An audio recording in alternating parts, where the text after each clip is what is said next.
Hey, what's up, Scott Walker with Imagination Creation Films, and today it is Friday. It's October the 11th, 2024. And you know what that means? That's right. It means it's time for a live stream. A wonderful live stream like you've never, ever experienced before in your life, because live streams. And, you know, what's more fun than a live stream than a live stream with me? So, how is everyone doing? I hope everyone is doing well. I hope this is even working, because it doesn't seem to be. It's weird.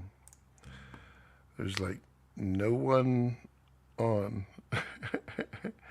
Hi, no one. That's weird. Okay. I wonder if Facebook is even working this time. Who knows? But it is what? What? Oh, it's an ad.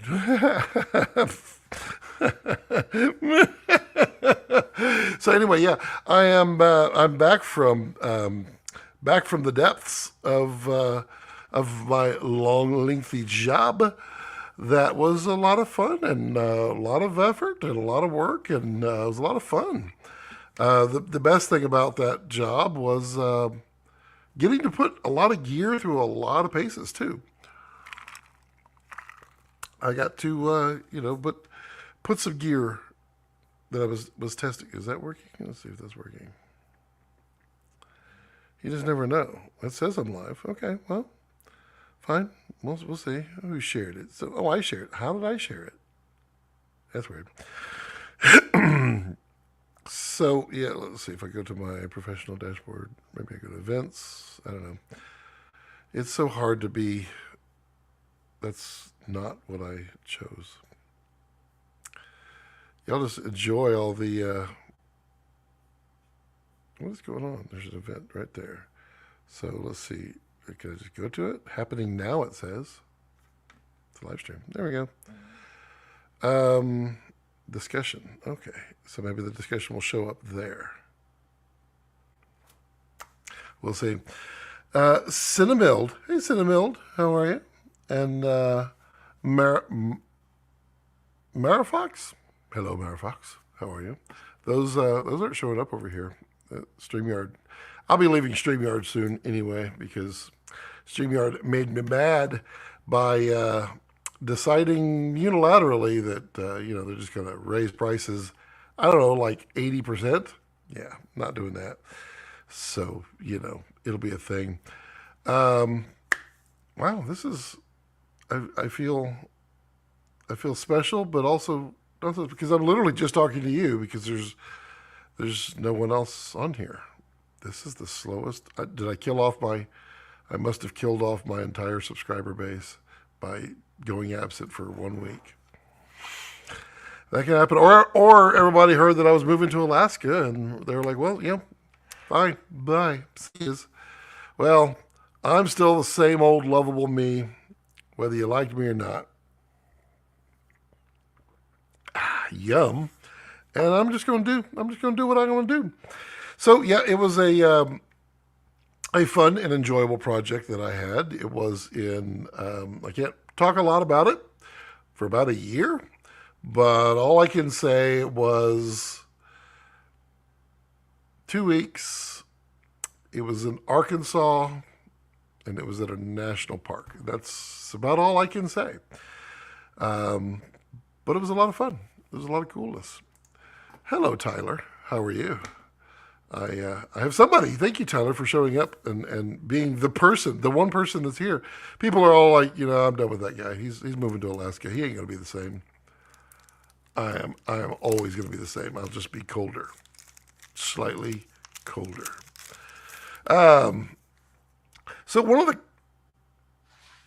was weird. One of the cool things about that job was the gear testing. There's a bunch of gear that I had that we ended up using, that I needed to fully test and put it in good situations. Tyler is packing for a Boston gig. Very nice. Boston is nice. I like Boston.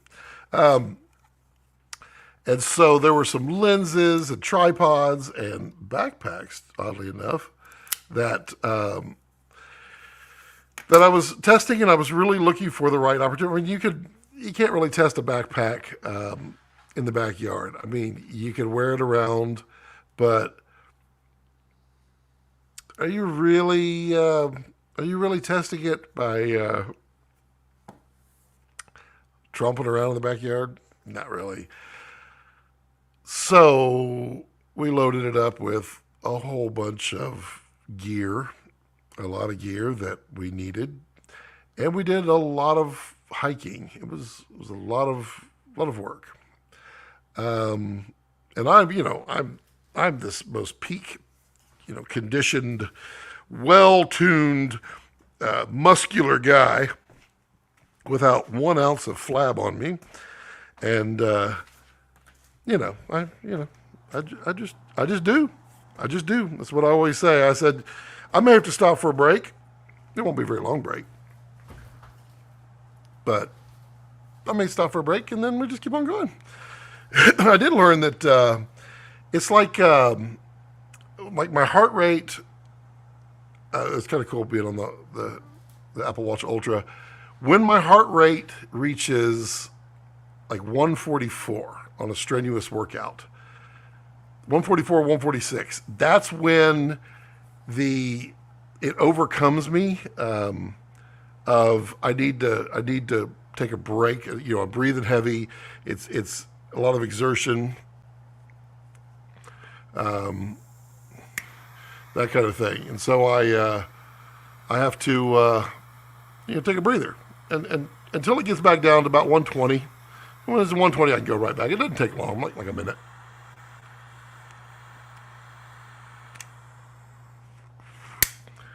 But I didn't realize that was a thing. I mean, I guess it's always been a thing, but I didn't realize that was like how that worked. That you have thresholds where you get overexerted at one point, and you have to break until this point. It was something Brandon, hello Brandon, probably knows well. And we have La Coroja. Hola, señor. Saludos. This, let's see. Desde Bolivia. Desde? Hello from Bolivia. Hello there. How are you? My Spanish is weak. It's, it's poquito más. Well, poquito. There's not much more más. Bolivia? I guess that is, I thought it was Portuguese. Is it? I don't know. I don't know my countries too much. So yeah, we did lots of hiking, and I have always loved this one backpack that I've had. They don't even make it anymore. The Mountain Smith Parallax, and I've talked about it many times. It's actually one of the first videos that are still on my channel. Other than the ATV mower, and I love that backpack, but it had a few problems that I wasn't keen on, and one of them was the depth. They're always trying to be, airplane friendly, and so they want to make sure that they don't exceed the dimensions. But they're soft backpacks; they can compress. And so, let me worry about that.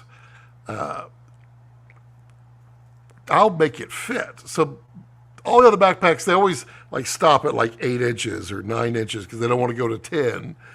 But I needed that extra inch. That extra inch is big when you're putting in cinema cameras. And you want to keep them as built as possible. Hello, King. How are you?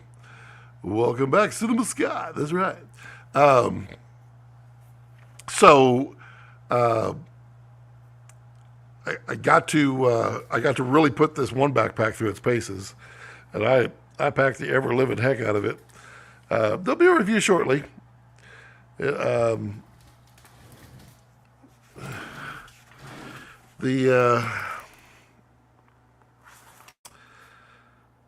was looking for which model it was. Is the X? It's the Shimoda X70 HD version 2 is the you got to get all the little details right because it all matters. Their backpack is a little bigger, but on top of that, their backpack does something that none of these others do, which was way better than I had hoped, and that is you can extend it. My Mountain Smiths, they're made X large. And you put it on, and my waist belt goes like into my gut because it's not tall, and I can't wear my backpack down where I need it to be lower onto my down onto my hips. But this one you can put extensions on there based upon how tall you are, and it's also adjustable if you're not gigantic like me and you just want that perfect fit. It's got all of that too. But also the hip that sits on your pelvic, that is so cushiony and soft. I was like, okay, this is really nice. I've never had a backpack that fit me, other than I've got one frame backpack, but that's for camping. But when it comes to camera gear, you kind of can't be too choosy. You got to get what you can get. But Shimoda, they got it going on. So there'll be a full review on that coming out because I was really impressed with that one. Marina says, I have that exact bag and love it. Yep, and you're a big guy like me, so it works out. Also, the X40 is also as big. I could see having the smaller one too. I definitely could. What happened to your Peak Design? I never had a Peak Design. I was never a Peak Design guy. Every time I looked at them, it didn't do anything beyond what I already had. Because I have the Mountain Smith Parallax, the Borealis. The Borealis is slightly smaller. The Parallax has the rear opening, whereas the Borealis is a front opening. I have several think tanks. I'm just scanning my bookcase over there in the dark, and all of them are fine. And I really liked the Parallax and the Borealis. Mountain Smith doesn't even make it anymore. They actually shrunk it down once and made it smaller, and then they just stopped making it. And I'm like, you're going the wrong way. Big boys need big packs and big stuff. We got to carry lots of stuff. So the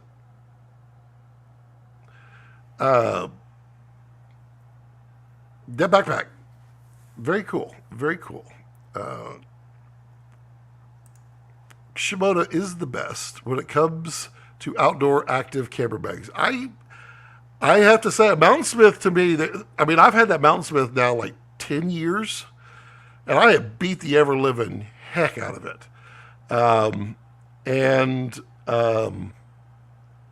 It's held up really, really well. I just have my complaints, but I haven't found anything that really measured up to it. Josh, have you ever tried the Tenba bags? I have, and I have one. What is it? It's an older bag, sir, but it checks out. It also is only about 8 inches deep. I'm trying to find it. They're up there really high on purpose to get out of the way. The Tempa bag I have is very large. It's very wide, which was odd. But what I didn't like about it, well, the depth is one problem, but also I think it was the layout that I couldn't do. That was the thing I like about the Shimoda. But now that I'm more informed, I might choose different size inserts because the Shimoda uses those cores. So you buy different cores and you can drop them in and use those. And I think I might go for a smaller cord. so I can have some ability to swap those out. What bag would you use to carry along a Raptor XL? Honestly, the size difference and how you're going to lay that out. And if you're using a backpack, then the Shimoda, the X70 is the right one. The X50 is, I think it's an inch shorter. So I would definitely want to keep that height. If you are not, oof, sorry, Rex. Rex is in a precarious place as usual. This is another cool bag. This is a, it's the Shimoda, but it's their doctor bag. I forget what it's called, but it's a rolling bag as well. So you can do it that way. I think this would be even awesomer if you could backpack it. But this was quite awesome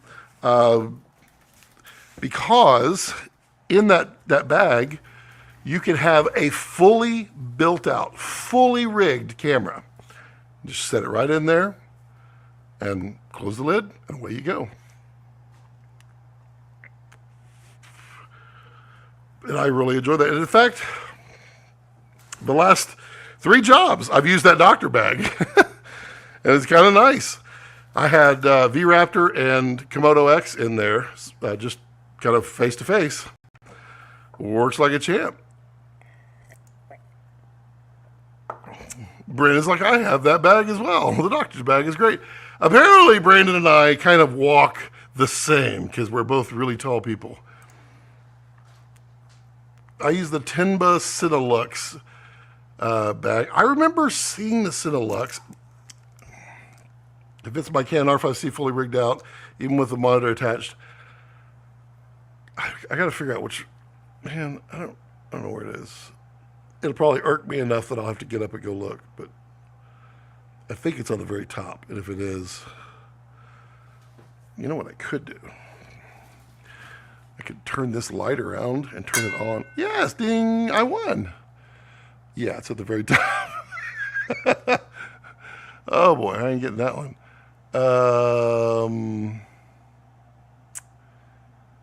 Yeah. I don't know which one that one is. It's a Tenba bag. I bought it used from somebody who was, I bought it used from someone's estate who passed away.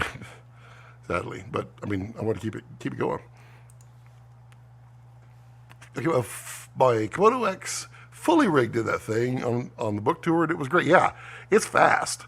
The only thing I don't like about the doctor bag, and I have remedied that a little bit myself. So it's got the pull out, so you can roll with it. Roll with it.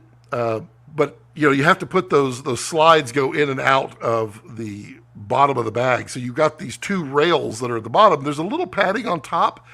I don't find that to be enough padding. So I put in some more, well, it's not foam, but it's more foam rubber that I put in the bottom to kind of give it a well to set in that it wouldn't transmit all the vibrations directly to the camera. City Lux doctor bag, yep, fully rigged out. Yeah, there's the doctor bags. I really wasn't sure if I would like them, and I was kind of shocked. For everyday use, the doctor bags are game changer. They're not a backpacking bag, but I think it would be cool if they could do like a swappable frame where you pull off the back with a slot and rollers, and you just slot on a backpack frame. I think that would be awesome. Somebody's got to be able to do that. Yeah, I'm not a pelican. I say that, and I'm looking over here. There's pelicans everywhere. I'm not a pelican lover, but they have their purpose, especially if you're flying. Whew. I have a Sattler camporter bag for my smaller rig, fully built, and the shape bag for my larger rigs. Two small rigs fully set up. I bet you it's about the same size as that one. Then I'm trying to think if I've seen the shape bag.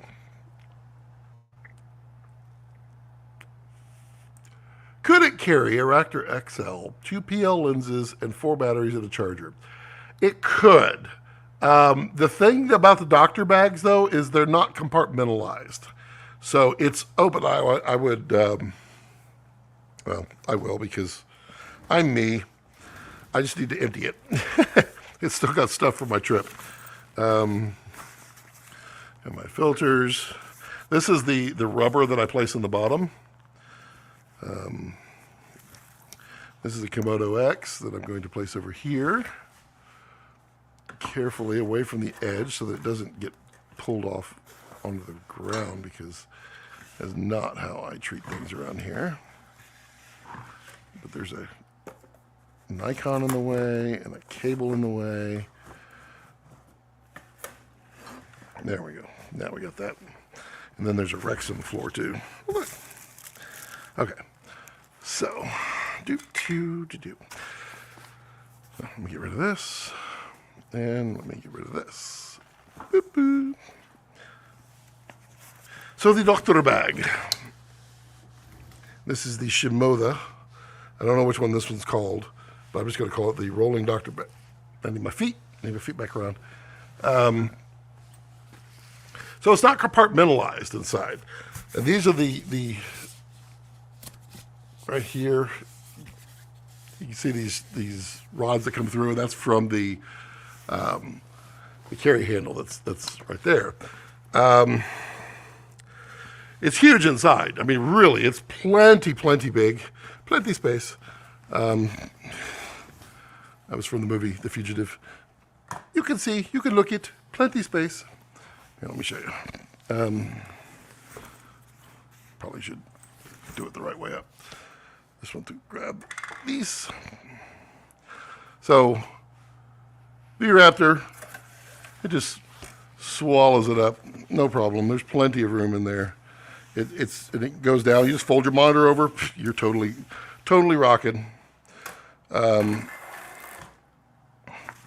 can see, you can look at plenty space, but it doesn't have compartments, and so because of the no compartments, getting your PLs in there, you need to have a method to protect those as well. But you can do it. It'll fit it, because like I had 2 cameras in there, 4 batteries. I had filter adapters,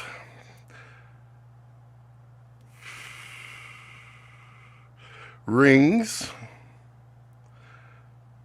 2 lenses. Yeah, I had a lot in there. King for sure. They have 2 different sizes, and the small one would. The large one fits so daggum much. I don't know which size this one is. Does it have a name on it?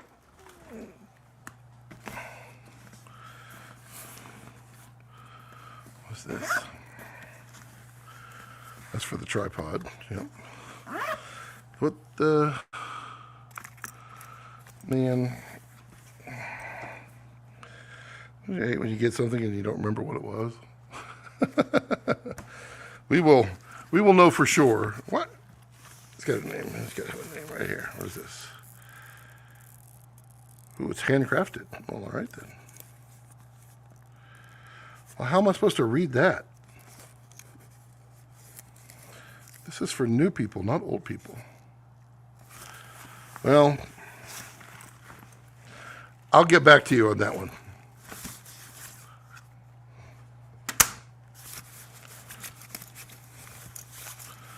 All the things you find inside your bag that you put in there.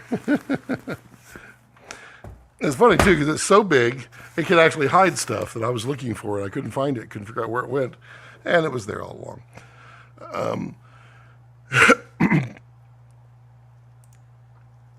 Pelicans are reserved for traveling for me. Saddler shaped bag for daily. Yes, exactly. If I'm handling my bags, They're always backpacks. They're always fast and easy. If I'm handling my bags, but I'm working with a crew that I can trust to understand how that stuff is packed, then I do it. Otherwise, they're Pelicans.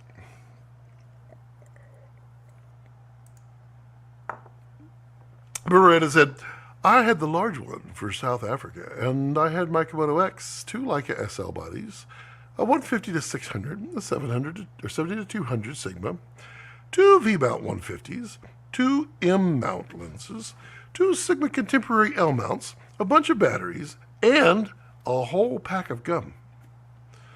Did you bring travel Twizzlers? Because you got to have travel Twizzlers. Yeah, I guess it's just called Shape Camera Bag. I thought it was the actual name. It would be slick if it was compartmentalized.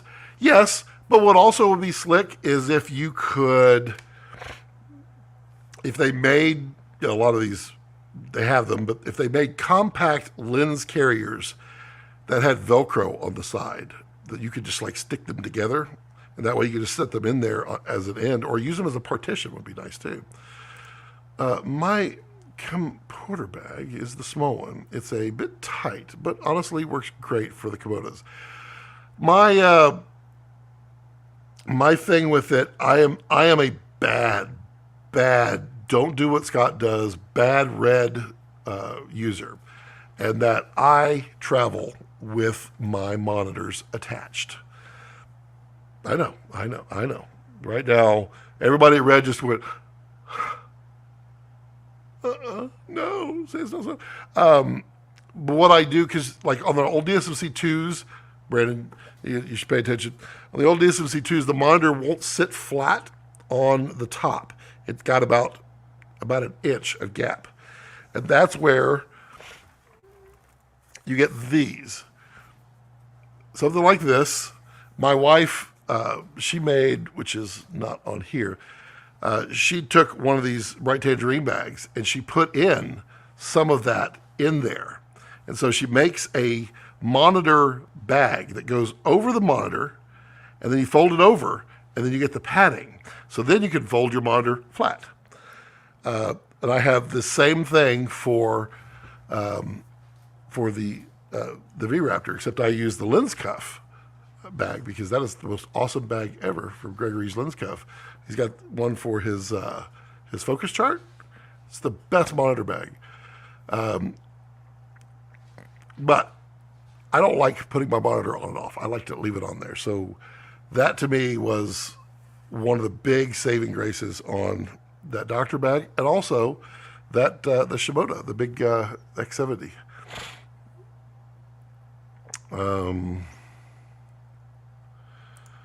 Yeah, you just get the right cube and you're good to go. And I think I have the Video XL.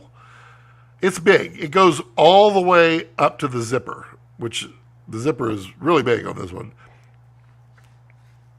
But I wouldn't mind a little smaller, and I wouldn't mind two.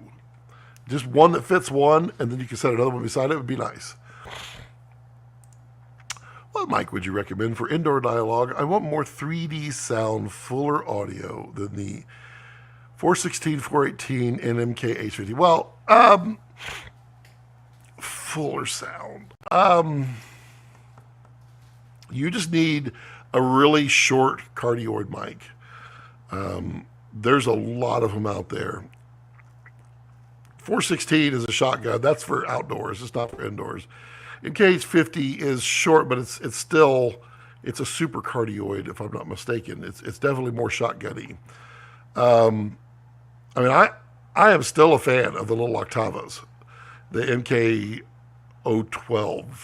I really like those. I have never, ever had any client complain about the audio that comes off of those. I've had sound guys complain. They don't like them. But when I have a sound guy, I don't need to bring my microphone. I just don't have to because I got them. It's better. Otherwise, short. I mean, it depends on your budget, but I mean, you can get some Shep's cardioid mics, but you just need to look for a nice cardioid condenser mic that's full, because you don't want super cardioid. And that'll give a nice, more rounder pattern around them. I also keep any foam I receive from any packaging. I do too, Tyler. My wife is not very happy about it. What about Takeda cinema lens? It came with 2 pieces egg crate, and it seemed to fit perfectly as dividers in my shape bag. Yeah, I mean, I did the same thing. The OC 21-inch monitor that's right here, that is right there. There is a case that you literally could take the foam, pull it straight out of the box, and put it right into the case. You buy it on Amazon. It's awesome.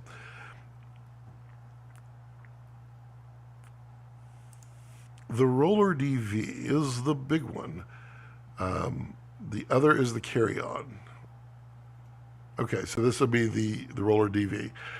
I have the Think Tank Airport.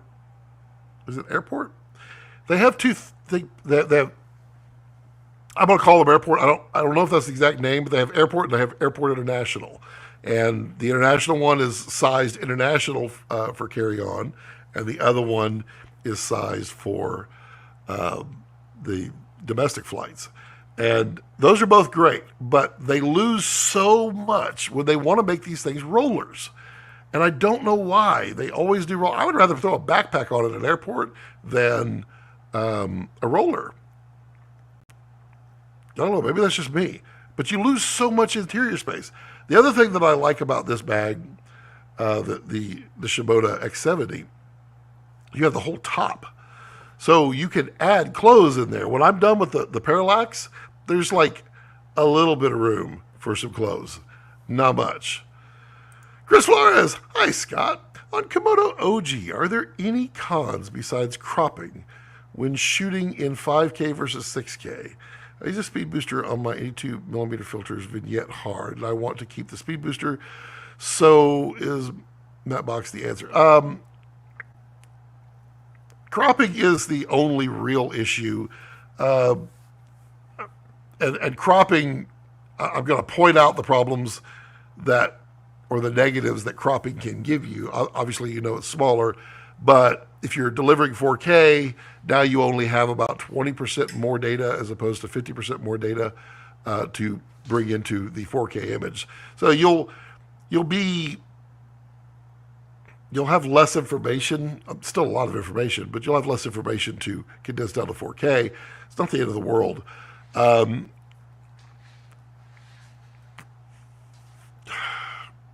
Yeah, I mean, there's not really. You'll have a smaller data rate,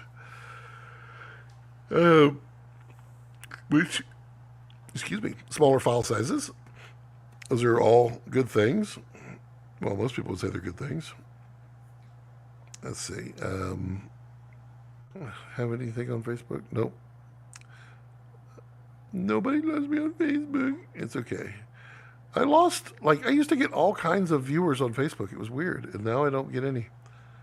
Just want to make sure that my Rumble is working. Well, I mean, I know it's working. No, I don't need to hear me. Thank you.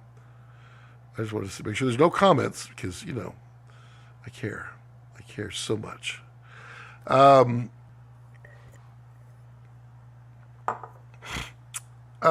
If you're using a speed booster and 82mm filters vignette hard, what lens are you using on there? An 82mm should not really, if it can accept a filter, the right filter size should not vignette unless you're actually exceeding the capability of the lens. In other words, if you're using a speed booster on an 18-35 Sigma, well, that's not it's not a full frame lens, so it would vignette. I've been using the Nisi True Color filters for years and have been very happy. I'm thinking of getting the Nisi C5 matte box system, get rid of my vignette issue with the speed booster. Yeah, I mean, it is possible to get vignette with a screw-on filter. But the likelihood is so minute. In other words, if it vignettes hard when you screw it on, then it vignettes pretty hard without it. Otherwise, I can't explain why that would be, because, I mean, they design these lenses to be able to clear without vignette unless we're overdoing it. If it is a Super 35 lens and you're using Komodo X, then that is slightly larger than Super 35, so then that's possible. How many 98 V-mount battery units do you travel with? Well, I travel with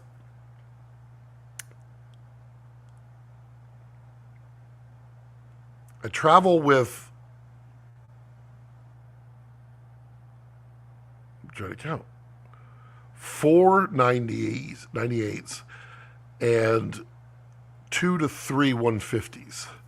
You have to be careful with those 150s because you might have to get into an argument with them and explain and show them how. Then you got to be nice so that they'll take your word, because it's always their word at TSA. But if it's attached to the camera, then you're allowed one additional battery. You're allowed two. Don't take my word for it, because you could lose your battery. You're allowed 2 carry-on 150s, and you're allowed a 150 that is attached to a camera. So you just have it built with it attached, then it counts again. For the most part, I have never really had anyone complain about the batteries. TSA, they're more interested in swabbing them than they are at seeing exactly how big they are. But I have found, if I have access to a charger, if I have 3 150s, I'm pretty good for an entire day, because you can rotate those batteries and they'll charge almost as fast as you can consume them on a Komodo X. Brandon says, I do too. This is Zacharias. Hello from Sweden. Hello. Good stuff. You won't see me recommend the SMB7. I do not like that microphone. Even though I own it, I do not like that microphone. Also, for all you super sleuths out there who go bargain shopping for the SM7B, you probably got a fake. I did not realize how much the fakes are out there. If you're buying from B&H, you're solid. If you're buying from Amazon, if you buy directly from Amazon, not just fulfilled by Amazon, you're safe. Anybody else, man, you better be careful, because it's garbage. I mean, the SM7B is already a weakling, but everybody likes it because it looks cool on camera. It makes them look like I'm a professional podcaster. That's how the SM7B got to be so popular. It was the DJ mic. That and the Sennheiser, those are the two. If you ever saw somebody, a DJ, back in the day, radio stations, they had an SM7B because it gave them the proximity effect. It gave them that deep voice. They're talking right up to it because you could talk right up to it because it had a built-in, basically, restrictor that kept you from talking directly into the capsule. But the SM7B is such a weak condenser. It requires so much gain, and it really brings out the worst in preamps. I use the Sigma 24 to 35. The vignette happens when I use a 1 to 5 stop in IR cut. The 3 stack of film. Oh, well, yeah. Okay, so the 24 to 35 is based on the 18 to 35, and they're basically using the portion of the 18 to 35 that covers the full frame. But yeah, if you're stacking 3 filters, yeah, you're going to vignette. I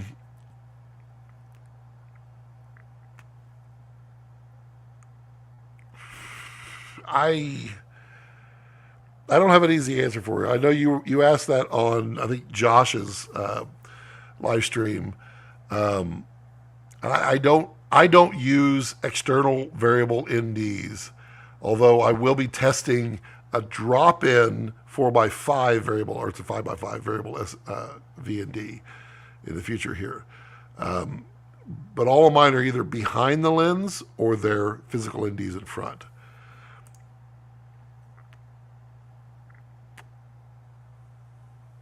Anything new and exciting coming from Kessler in the near future? I own a second Shooter Pro and looking to upgrade to a City Shooter Plus.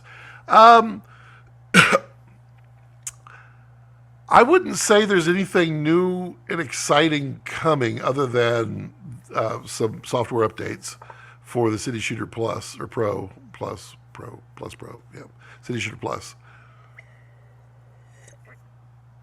I mean, it's already basically the most advanced motion control out there. It does everything, and a lot of people are now rushing to make theirs similar, not the ones that have already been out there, but just newer ones. I would say it's a good time. Give them a call and upgrade. Call Jason up, say, my boy Scott, he sent me over to you. Scotty B. What can you do for me? And see what Jason can do for you. The good thing is that your Second Shooter Pro can work with your City Shooter Plus. So you now have 8 channels that you get just by connecting them. And, or wirelessly, you can put them on Chaos and use them both at the same time. I've done it before, but yeah, one core 147 should be fine. It has actual airplane safe logo. Yeah, they do. I mean, I know people that have requested the stickers to put on all of theirs. It's kind of funny.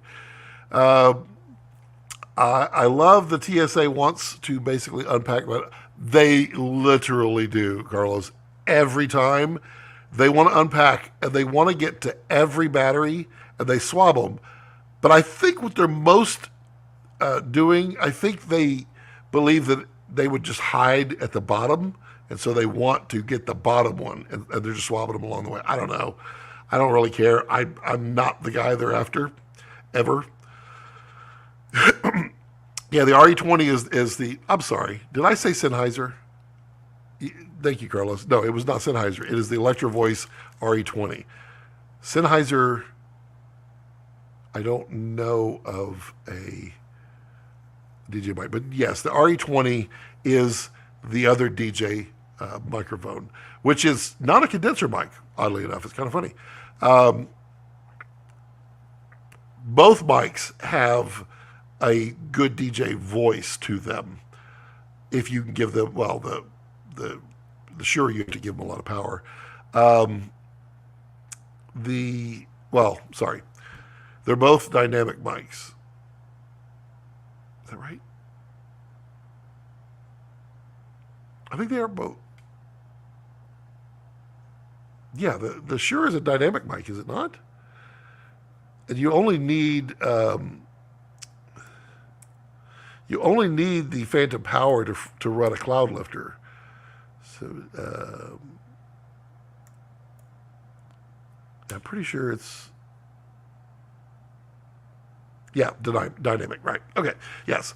I didn't mean to say Sennheiser earlier. It's the Electro Voice RE20. I was actually really, really excited the very first time I bought my first RE20 because I wanted that microphone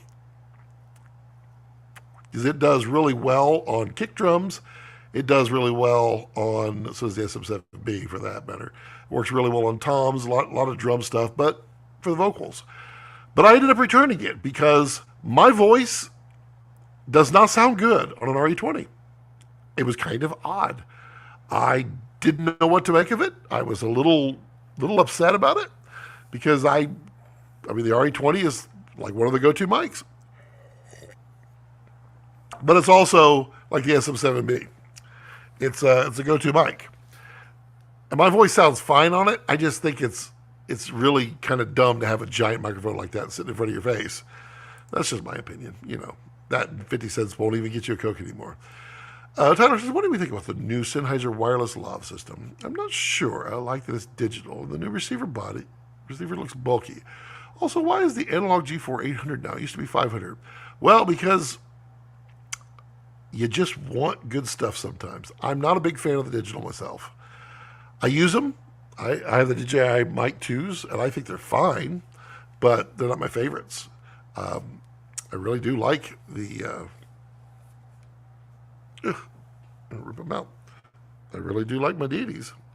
The Theos system, and it was kind of a big bummer. I think, Carlos, I think you were one of the ones that got bummed by it too, that the XLR module, wireless module, is not going to be available in the U.S. It does kind of suck. Maybe someday.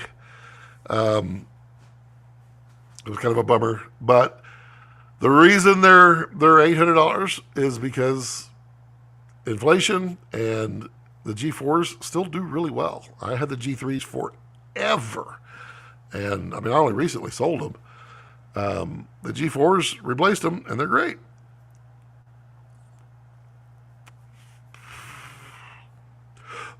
Yeah, I mean, it is a thought that people would think, but analog is analog, and the technology isn't changing much in there, and it does actually cost a bit to get a good, clean, interference-free analog signal. I would rather take static than a digital dropout, because those are really bad. I did get a core package in the mail the other day, and I'm kind of excited for them. Y'all remember these? Oh, the Power Base Edge Snap. It's got so many words. I just call them snaps. Really slick batteries. But what I like, you put them on your Blackmagic Pocket Cinema 6K, and then you can stack them. Look, I got my Kessler plate on the bottom. It's awesome, and they are pretty strong. I don't know if they can handle full on weight. Probably wouldn't do that. I mean, that is the negative, is that you're doing a magnetic connection to your tripod, but pretty strong. It's not my Blackmagic, so I'm protecting it. But this is awesome. I am looking forward to giving these a review. I literally just got them. Excited about them because I love the one thing. Oh, I can't show you, but I'll let you guys have the sneak peek. The one cool thing, well, there's so many cool things, but the cool thing about the Power Edge Snap is the PD Pro USB-C locking connectors that are universal both directions. They go all different ways. They lock in, secure, really awesome. You could charge these with USB-C. They are 49 watt hour, and they stack and charge as well. But what I decided I'm going to do, because of this connection, is you see how it's green? I have a puppet who's green. He likes to rap. He likes to rap for Core a lot. I've never named him. I think I've got a name for him. Y'all let me know what you think. His name is PD. PD Pro.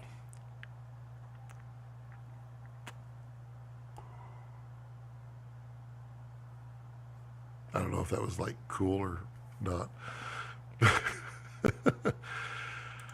Scott, do you order your Kipper tie stuff from U.S. distributors or directly from them? U.S. is usually the easiest because it's such a pain to work overseas, that kind of stuff. But if you do something faster, you might have to go directly through them.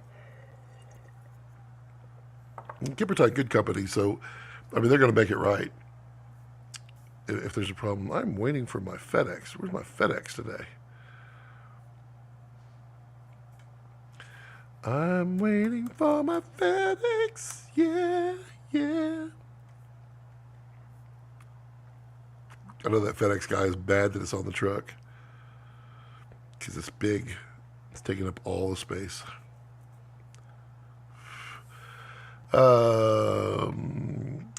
Let's see here.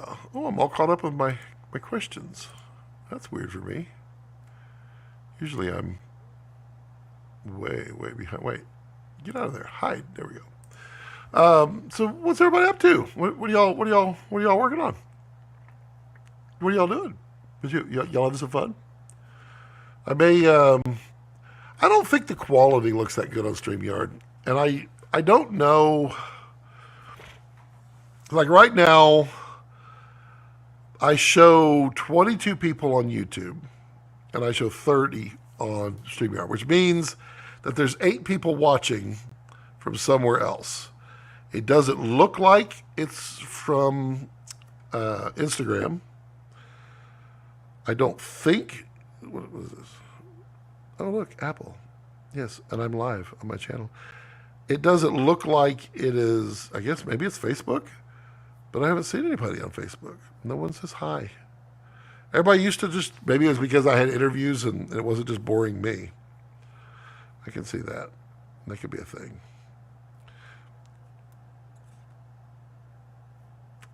Did y'all catch the aurora?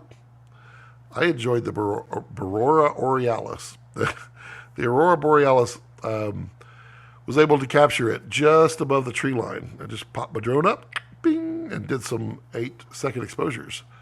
It's kind of nice. Whoa. Uh-oh. Gotta get my... There we go.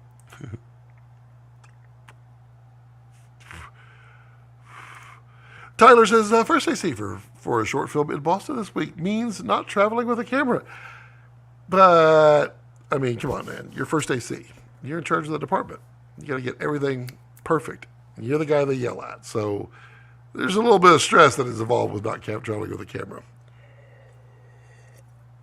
You'll do great. You'll do great. The visual is crispy. Haven't seen it this sharp in a couple weeks. Interesting. It's 1080p.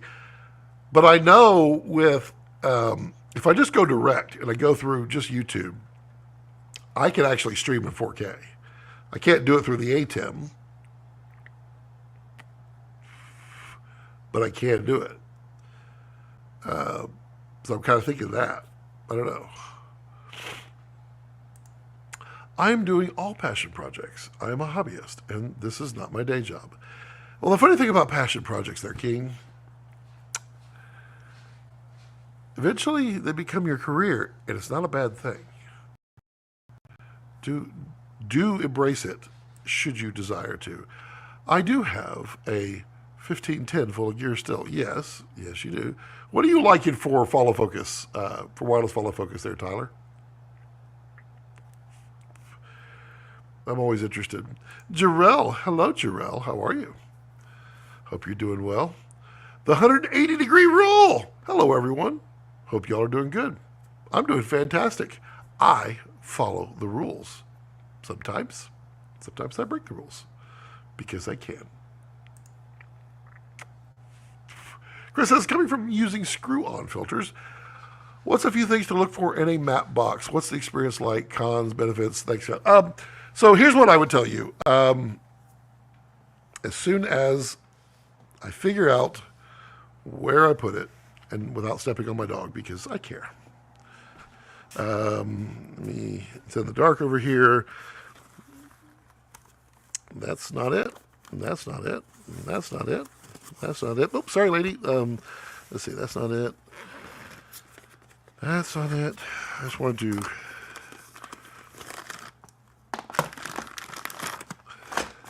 Ooh, so much stuff. That's not it. That's not it. Where is it?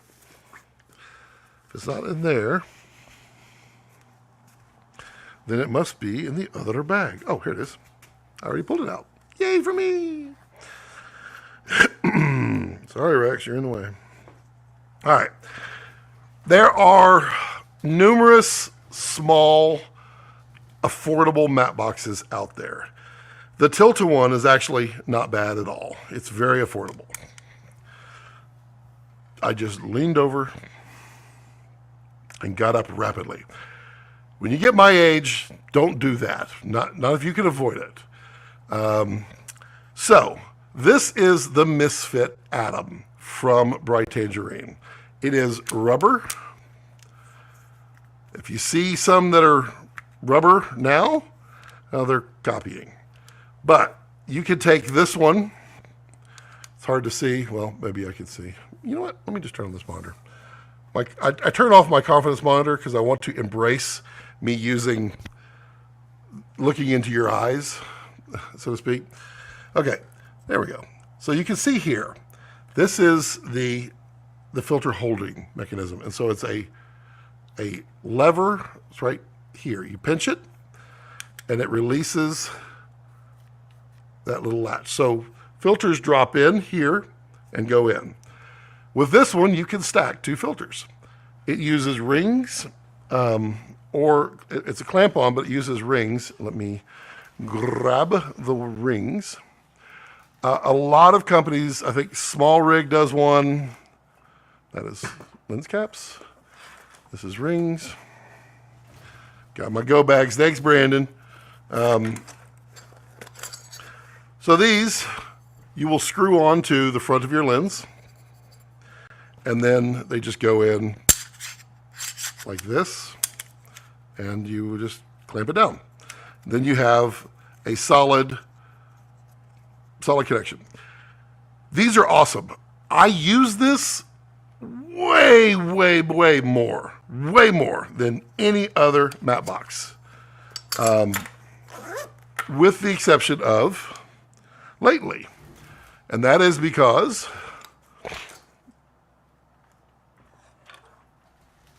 of this guy right here. This is the Misfit. No, it's not a Misfit. It's the Kick 2 from Bright Tangerine. And it is, I reviewed the Kick a while back. The Kick 2 has some new features. So much so that I'm purchasing this one. So they sent it to me for review, but I asked them, can I just buy it because I actually like it? The answer is yes. So review is coming very shortly on this one, but this one is really cool because it's hard to see at the moment. Try to pull it up like this. So it is expandable. So it's got 2 trays in it right now, but you can, maybe I can't. Let's see. I don't want to lose what I'm holding on to here. Come on now.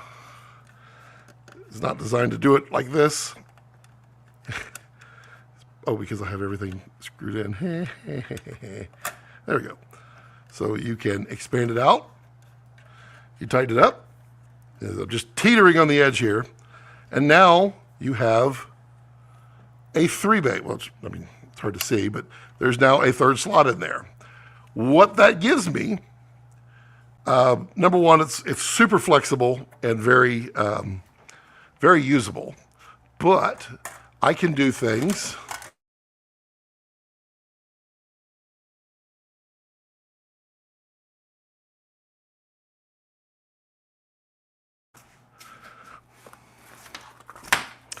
Scooby-Dooby-Doo, where are you? My other filter finds you. Where did I put it? I do not know. I haven't unpacked yet because I just got home.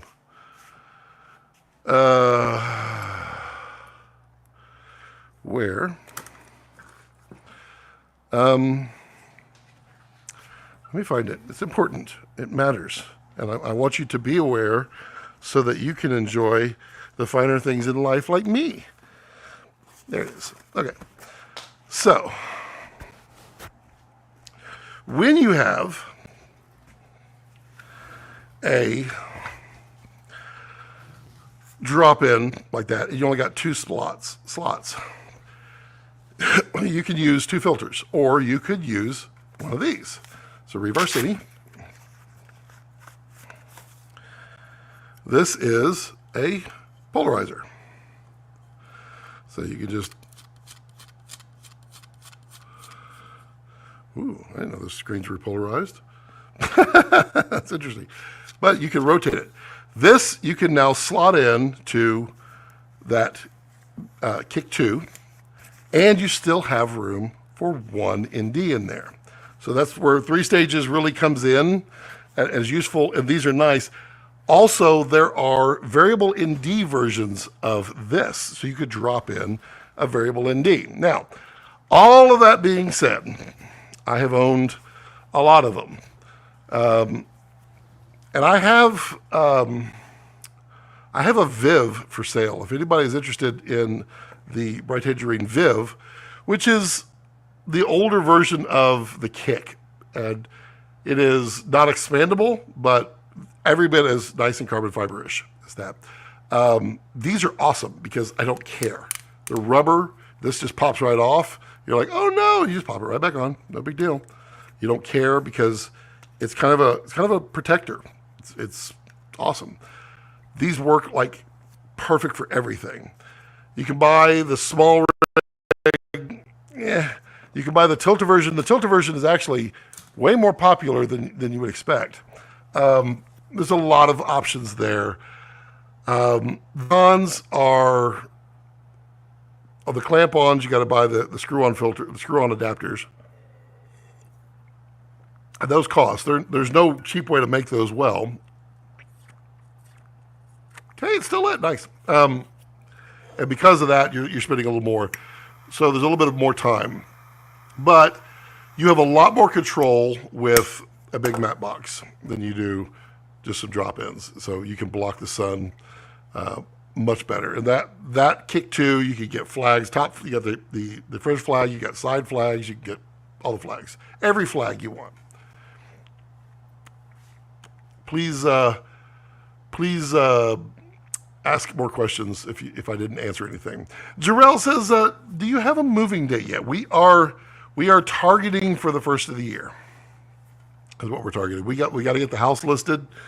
We've got some things to clean up. We're still literally filling a dumpster right now full of just stuff I've collected. I mean, when you build your house, you collect stuff that you need for your house.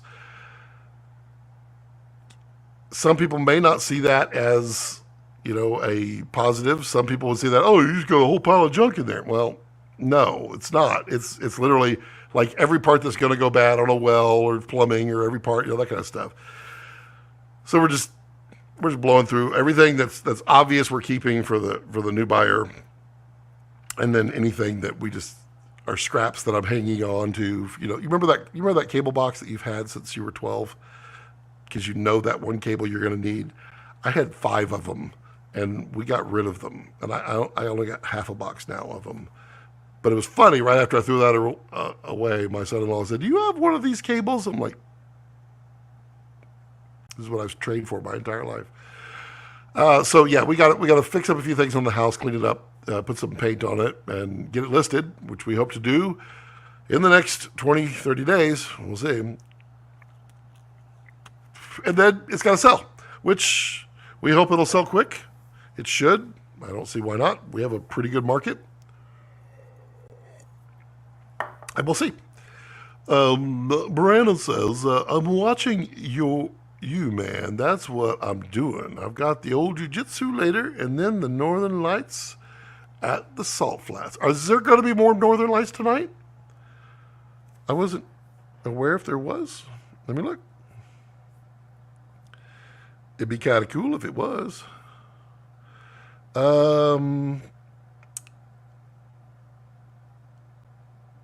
I need to apparently log out of that and log back in. I hate not when you get the free version. And yeah, I don't know if there's gonna be Northern Lights tonight, bro.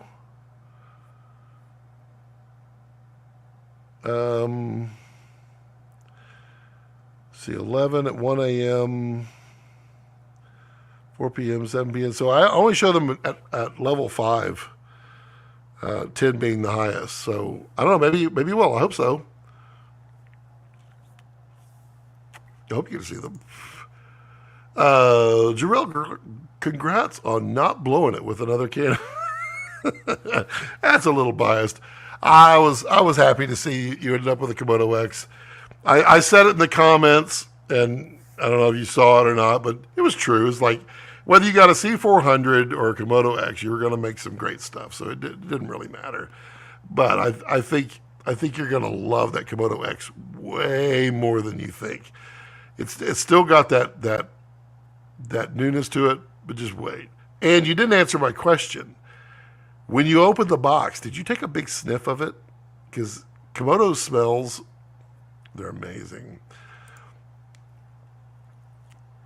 Tyler says, not really into the Tilta ones. New Nano is okay, but a little small, and I like the screen to be on top of the hand. Yep, that's fair. So the outside of the nucleus. Yep, I hear you. Brandon, you are wild. I am, however, very happy with the Komodo X. 180-degree rule for coverage, not shutter angle. I know. But you can also break that. But it is a little jarring. Did I say shutter angle? No. Yes. But that 180-degree rule is for coverage, correct. I think so. Why? I guess no FedEx. I don't know. I guess if he comes, then I have to go in the live stream to go get my FedEx. Or everybody can just sit out while I go get it. Huh? Yeah, I know. DJI Focus Pro hand unit is decent too. My goal is just to go all out and get a Teradek RT3, even RT1. I really like the small HD integration. Yeah, Tyler, I bought the DJI Focus Pro hand unit.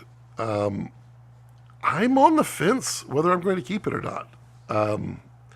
Mostly because it feels really plasticky, like really cheap. It feels like Play School My First Focus Pro. And that was not what I was expecting. Everything else about DJI feels really premium. They do embrace plastic, but this does not feel that premium. And it's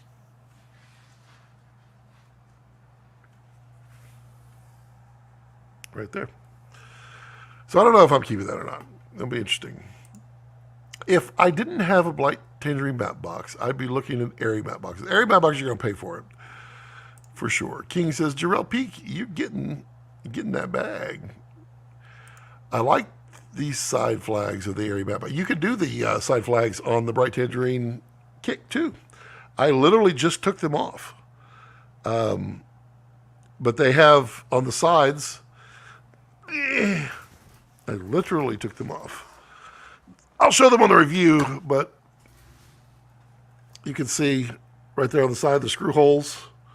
So you'd mount the screw holes there, and then literally the same mechanism is on the side, and you get the side flags as well. I mean, if you like side flags, I'm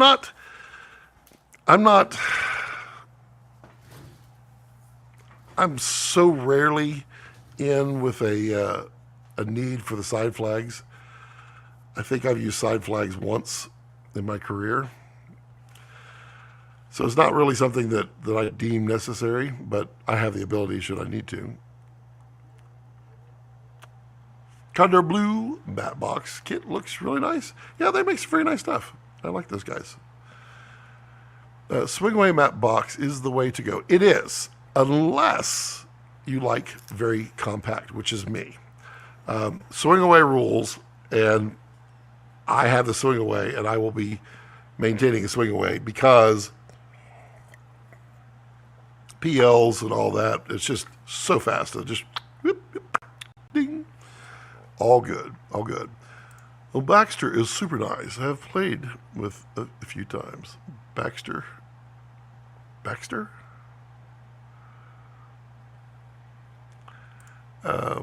Just joining in, Ruben. A long travel to Ukraine. What are we talking about? We're talking about everything and anything because we can. Really solid that matte box. Well, you know, when I like things, I get excited about them, and I just can't not talk about them. It's kind of like me with red. I just, I like what I like, and I get excited. Just like these little Meike lenses. I was kind of shocked by the little Meikes. They're talking about the super compact primes. We used the hell out of them on our shoot. They were really, really good. I was a little concerned because on the Meike, it's stamped 6K. And I thought, okay, well maybe they just tested them for 6K, but it didn't seem right. So I put them on the V Raptor, and no problem at all. They were super sharp, no question. I was like, cool. So I asked about them, and they put 6K on the lens because they wanted people with Komodos to know that they're good for Komodos. That's China for you. The not quite understanding, how we associate things, but they're well capable of 8K. Very cool, but they're not full frame, so they're tiny. I'm waiting on the accessories to be available at the 180-degree woo. Yeah. Baxter. Oh, that's the Baxter. There we go. Baxter is super nice, but what did I miss? Condor Blue. Okay, there we go. Okay. Now I'm filling it all in. Okay, Scott, I think I'm going to do it and get some Pavo Slim lights, particularly the 240C and the 120C. I may still grab the OG Sky Panel, though. The Pavo Slim 240C is right there, and that review is coming shortly. Obviously, next week I'll be cranking out some serious amounts of reviews. The Pavo Slim 240C, it's incredible. And rigid, which is what I like. Will Starlink work in Alaska during the cloudy months? Absolutely. Starlink doesn't have a problem with clouds at all. Only dense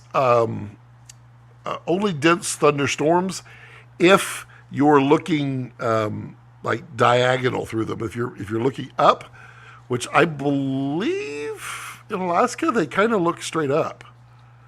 I'll have to look. I'm sure there'll be times that it'll blank out, but like here, we blank out 2-3 times a year, only during an extreme thunderstorm. That's it. A little Baxter XS Bugatti. Hope it's soon. You can get to having fun shooting, right? Jarrell, did you pull the trigger? He did. He did, Carlos. He announced it today. Oakley, lay down. Scott, are you living on land in Alaska or on the sea? Land, for sure. I'm not a sea lover. I want the land. Zachariah says, my project I'm working on is I'm editing photos from a wedding, and it will be my last wedding shoot. I like where you're going with that. Not my style, so don't want to keep it up. I hear you. I don't like weddings. Don't like that. Shot all today on red, and it's hard to not love the red image. It's hard to screw up. I mean, you could definitely screw up a red image, but it's so hard to get nabbed with those, oops, I forgot to do this on a red. Yeah, you rarely ever screw yourself on it. And so much dynamic range, I love it. Zachariah says, we'll prioritize myself more. Then we'll go off and hire or hike and more photograph and film my favorite places. Then I'll be my brother's cameraman on his YouTube channel for a few days. Oh, that's cool. I didn't sniff it? Oh, Jarrell, put it back in the box, close the box up overnight. The next morning, open it up and give it a sniff. I'm telling you, it's life-altering. You know how you walk into a room and you smell something, you're like, oh, that's my grandma's house. The smells trigger that special moment. I want this to be a special moment for you, Jarrell. Rex and the Moon are missing. He's right here. I don't have a camera set up for him. I just got back. Not on the stream, but in an old stream. Yeah. That's right. I remember that now. I do remember that. How's the DJI LiDAR when it comes to focusing? It's quite good. The LiDAR system works really well. I'm pretty impressed with that. And I think if I do return this one, it would just be to get the one without the hand control unit. Because it's nice to be able to put autofocus something so specific on some cinema glass. But the hand unit is just. Let me grab it. I'll show you what I mean. It's this one. Which one is it? Got that one. It's always the thinner one. Scooby-Dooby-Doo, where are you? So, this is the hand unit, and it's not heavy at all. It's very, very lightweight. But like this slider, it just, the whole thing feels cheap. It just, I don't know. It's not a Preston. It's not an Airy. It just, yeah, I don't know. That's going to be me. Oh, okay. She forgot the gas can. She has to go back now. That'll teach her. So yeah, I was a little less than impressed on that one.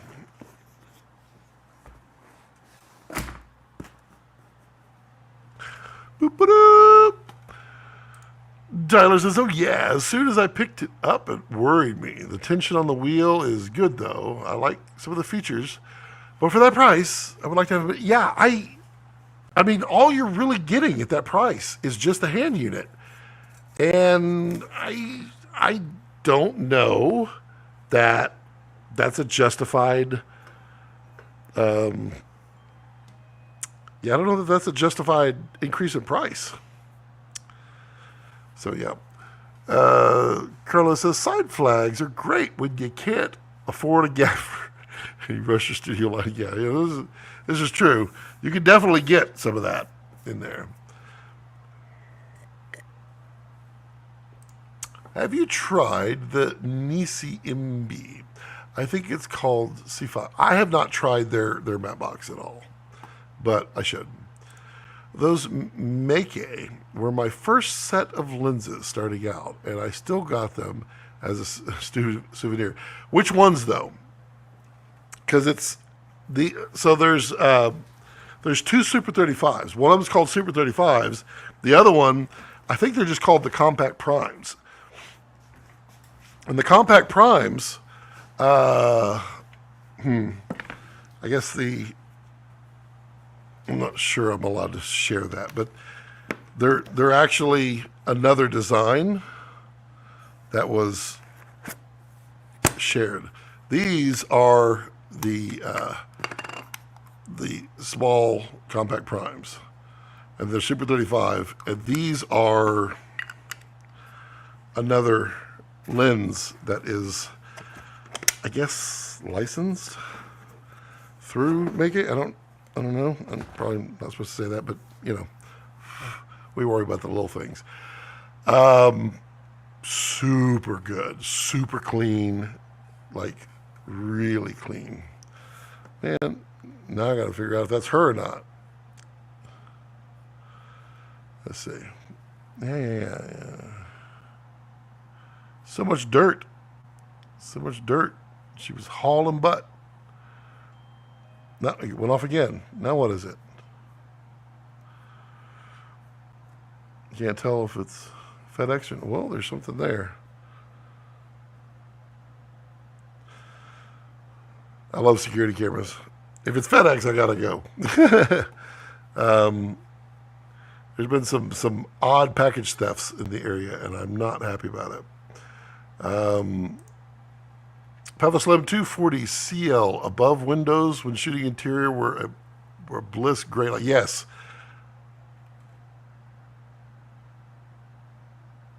I can't tell. Yeah, I love them. And Jarrell, he's crying, but he's gonna let me know tomorrow how good that smell was. I just know it. I saw a video of a YouTuber today saying that pretty much none of the reviews on Blazars. Oh yes, so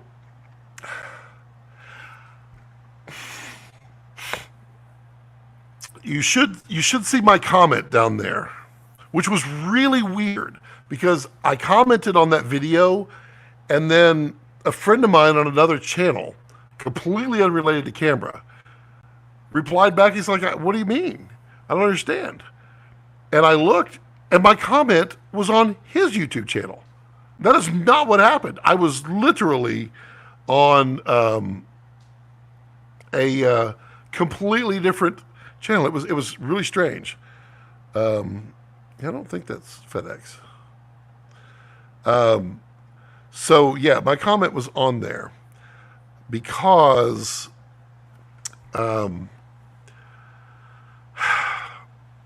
there is bias that can be injected, and you have to recognize how things are said and how they're done to get the premiere stuff. And I was really big on telling manufacturers I'm not going to come out with my video on the release date. A couple of times I have, but it was usually when I had like plenty of time to review it, give it a proper review, because I am not going to bloat something. It's not my style.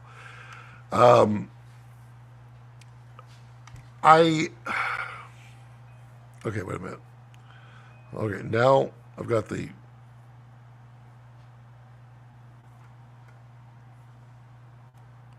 there's a ding ding. Okay, there's a vehicle there. Is he turning around? What's he doing?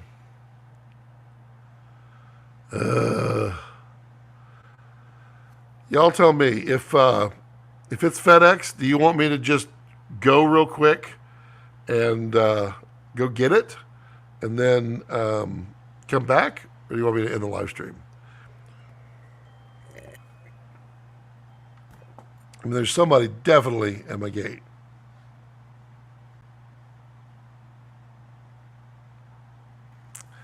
Y'all tell me, yeah, go get it. Okay, that's funny. Oh, yay! Never mind.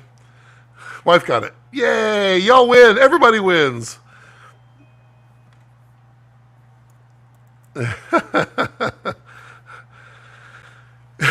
Wife just texted. She goes, "I got the FedEx for you." All right, so everybody wins. So here's the thing, Ruman. I like that guy. I respect where he's coming from. I think his heart is in the right place. I think his reviews are pretty good. My problem with him is when he was arguing with me on the fact that the Nisis did not work with the breakthrough mount. And he's telling me that I'm wrong, that they do work because his works. And I'm saying, no, I had them. I tried them, every single one. They didn't work. And then he goes and makes a video, and he politely is saying, see, they work to me. And so I asked several of my friends who have the Nisis and the breakthrough, and all of them, every single one of them said, no, it does not work. So it is entirely possible that he has a newer version of the breakthrough mount that has just enough clearance that the Nisis fit. I'm fine with that, and I said that. But that wasn't his argument, and that was a little off-putting. All of that being said, I think he's a good guy. I think he just has a harsh way of coming across. And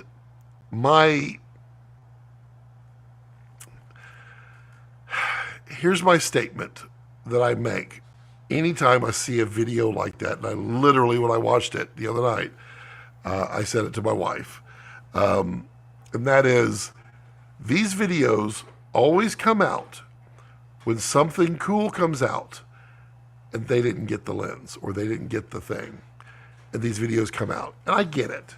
I understand. People get hurt that they're not cool enough to get stuff, and I am clearly not cool enough to get stuff. It's okay. It's life. But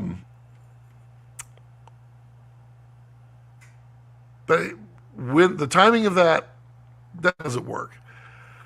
It doesn't work for me, and Yeah. So the thing with those lenses, Cam is a friend, and I know how Cam operates, and I know how he does things, and I know he is purposefully not misleading anybody, and he will flat out say that, like on the Blazars, they're really distortioned on the edges. He'll say it, and he embraces it. Like sometimes I embrace crazy. It works. The Blazars are affordable anamorphic, and I do think that there is a place for affordable anamorphic, and I do think the Blazars are interesting. I will be getting a set of the Blazars. I got to reach out. I don't want to do it. I told him I'd reach out after I got back from my trip, but I have so many reviews to do next week. I don't want to get something in here and just let it sit. What I think those Blazars are really going to be good at is the Super 35V Raptor, the Komodo X, because the mumping that occurs is in the full frame, and when you Super 35 it, the mumping will be on the edges. Okay, I don't know what's going on. This thing's going off like crazy now. I guess she brought my package back to me all the way back. Maybe so. Rex, you having a bad dream, dude? I can't tell. All right, well, anyway. All that to be said was when someone puts out a video like that, take it with a grain of salt that they're probably upset that they didn't get a set of lenses to try out. And I get it. I sympathize with that because it kind of it puts us all in our place, where we are in life. I only have 11,000 subscribers. People look at my channel and laugh. They truly laugh, and that's fine. And I tell them, I was like, look, I have 11,000, and it's not 100,000. But the 11,000 that I have are pretty dedicated professionals.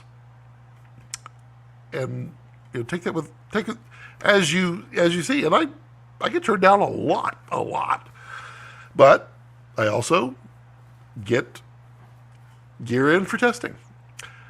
So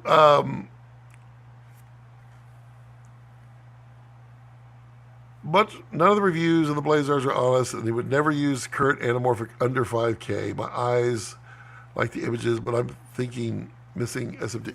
So the Blazars have mumping issues, and the thing is, anamorphics, there are no same anamorphics. There's not a clone anamorphic of another clone, or of another anamorphic. Panavision doesn't have clones of their anamorphics because they're very difficult. They're very personal, and they're typically handmade in design because there's no software out there that goes, this is how you make an anamorphic. Not like we have on the sphericals. So, all that being said is there's a reason there's many different sets of Panavision lenses. And the directors will go, I don't want that set. I want that set. That's the one I want. So I'll wait for it to come and get it because that one has characters that they like. Every single lens has character. And I think his beef was that he thought they were pretty bad lenses in the budget range, that he felt like we didn't need budget anamorphics. And I disagree. There's no such thing as a bad lens. It's just how much crazy you want. If you want crazy on the edges and the Blazars give you full frame and you love that, then you're going to shoot with it. Screw everyone else's opinion. It's your film. It's what you're doing. I used to love blue flares. I just adored them. I thought they were amazing on everything until J.J. Abrams ruined them for me. I mean, he literally ruined blue flares for me. Now I'm a silver flare guy. I'm a clean, clear flare guy. I don't want massive flares anymore. I kind of just want the hint of flare. I like the crazy on the edges, but I don't like the mumping that occurs on the Blazars, which is why I think when I put them on the Super 35, I think they're going to be interesting. But we'll have to wait and see. Yeah, that was a long answer. Sorry about that.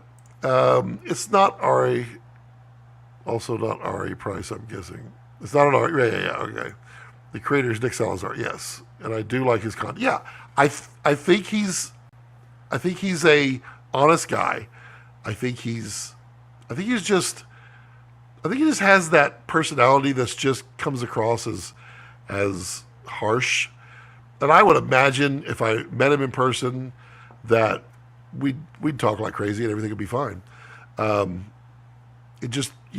never know. I loved mine, especially on the KX. They look solid on the S5 too. I wish I had the best though. They are a tad sharper. The best. The tiny Super 35 Beikeis, the ones you showed, those are the great. Yes, indeed. Also, I'm not trying to only have a DJI hand unit, fair, and accompany wireless motors. I personally don't like the USB power, fair. They should be Limo power, fair. For professional first AC, yes, I agree. Is the dog stealing your package? This one's going to be tough. It's funny. This was, I think I mentioned it when I talked about the Klein box. That my one gripe is that the rolling toolbox had a lift-off lid, and I wanted one with a door on the front, like a garage or a drawer. Well, they just released the drawer version roll-around thing, and I happened to find one. A couple of guys on the interwebs were like, Scott, right here. They're right here. So I found one, I ordered it, and that's what was arriving. I didn't want it to go away because I like it. Any light suggestions when filming indoors B-roll?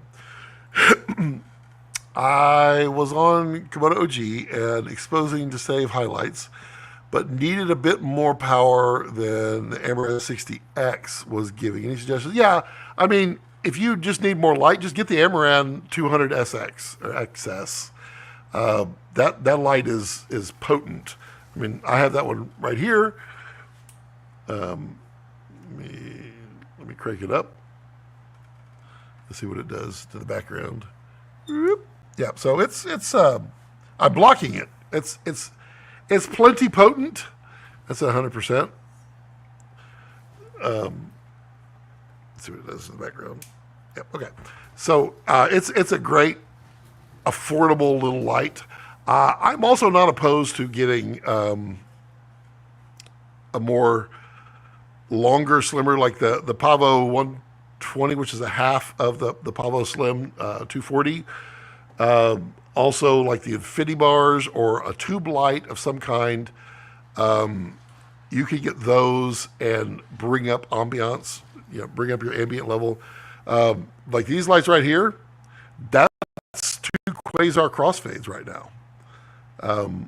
Because it's up against a wall. And so there are 2 quasar crossfades, vertical. Get out. There's one right here, and there's one right here, and there is a white bounce board right here on the back of the wall, and they're pointed back towards the bounce board. And that gives you that.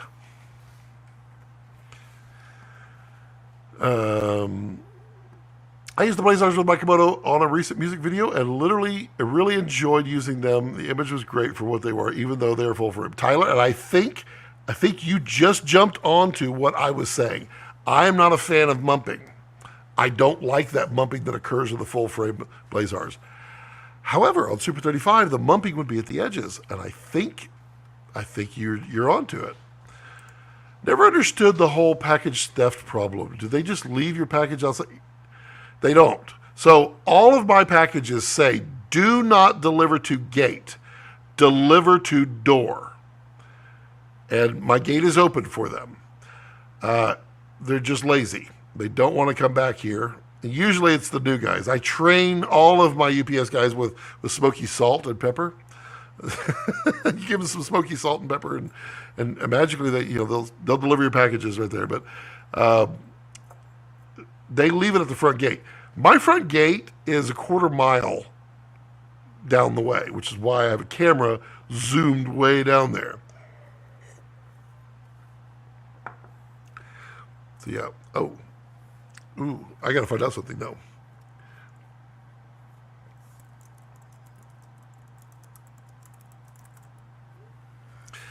I want to know what she's getting for dinner. Apparently made by AI. Where do you think this is going? Ramesh? Oh. What? Apparently made by AI. Where do you think? Did I miss a comment? Ramesh, let me know what you were talking about, what was made by AI. Probably autoplay switched to a different video as you typed your channel. No, it wasn't. I don't have autoplay. It was, I was completely off of it, back onto my subscription, and then I clicked, and it happened on Cam's, one of Cam's video. I took a screenshot of it, and it was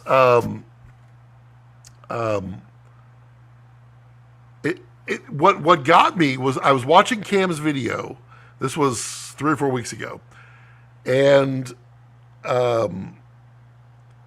he had just released it, and he had like 134 views, and there were 3,480 comments, and I was like, what in the world is going on there? And so I started reading the comments, and I don't know what they were from. I think it was some political rally or senator rally or something. That I wasn't on that. I wasn't watching that. I had no idea who it was. But the comments were all like political and this and that. And I was like, that's weird. So I screenshotted it. I sent it to Cam. I was like, dude, what the hell? And then I went back and refreshed, and it put the right comments. I was like, so weird. So weird. Yeah, go get it. Yep. Yeah, go get it. I love it. I love it. Y'all are so understanding.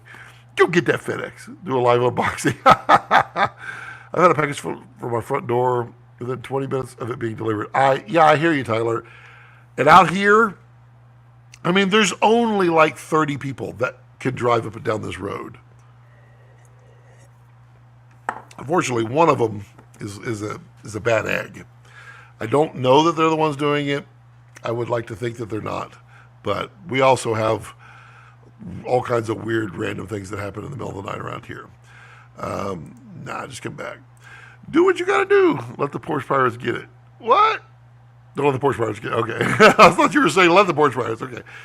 Thanks to all our wives for being so amazing. This is true. And Cynthia knows how much that stresses me out with stuff like that. Because, like, I get stuff here to review. And a lot of that stuff I have to send back. And so if it goes missing,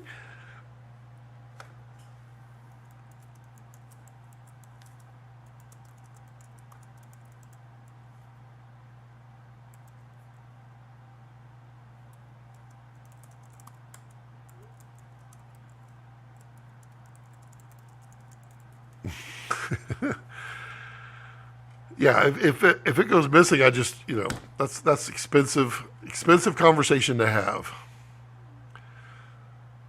Apparently there's an Adidas floral spec ad. Oh, okay.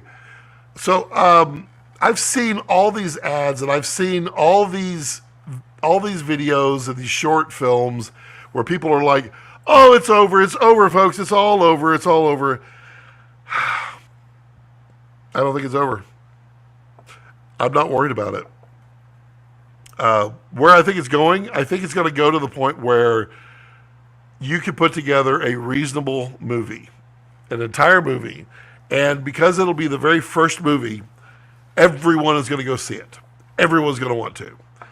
And all the others are going to be like, oh, we can make bazillions of dollars. And the second one, it won't do well. The third one, not at all. Because there's no emotional attachment to AI. I promise most of you, some of you, maybe not, and I worry about you, but most of you, if there's an ad that shows up on TV with a person talking about how wonderful this bar of soap is, if you know they're not a real person, your likelihood of buying that soap is going to be less. I think so much so that you will actually not purchase it. That's where I think we'll end up going with this. I mean, I literally used to have the website wherewereheaded.com because I used to extrapolate this stuff as where all of this stuff was going, because it's easy to do that. You have no emotional connection with AI, and you never will, because AI is not real. AI is a copy of a copy of a copy. Eventually, the copy will dilute itself down to the point that it's irrelevant. But not just that. If Chris Pratt comes out with a movie, we know who Chris Pratt is. We might watch an interview of him, or we might not watch an interview of him because we don't want to watch an interview of him. But we know he's a real person. We see him around. And we see him around and we know he's a real person. And so we're like, I like Chris Pratt. I think he's funny. I thought he was really funny on that show. And so I think he's really good on Jurassic Park. I'm going to watch him on this other show. You have an emotional connection with that person, whether you like it or not. Taylor Swift, you may love her music, you may hate her music, but you know who she is.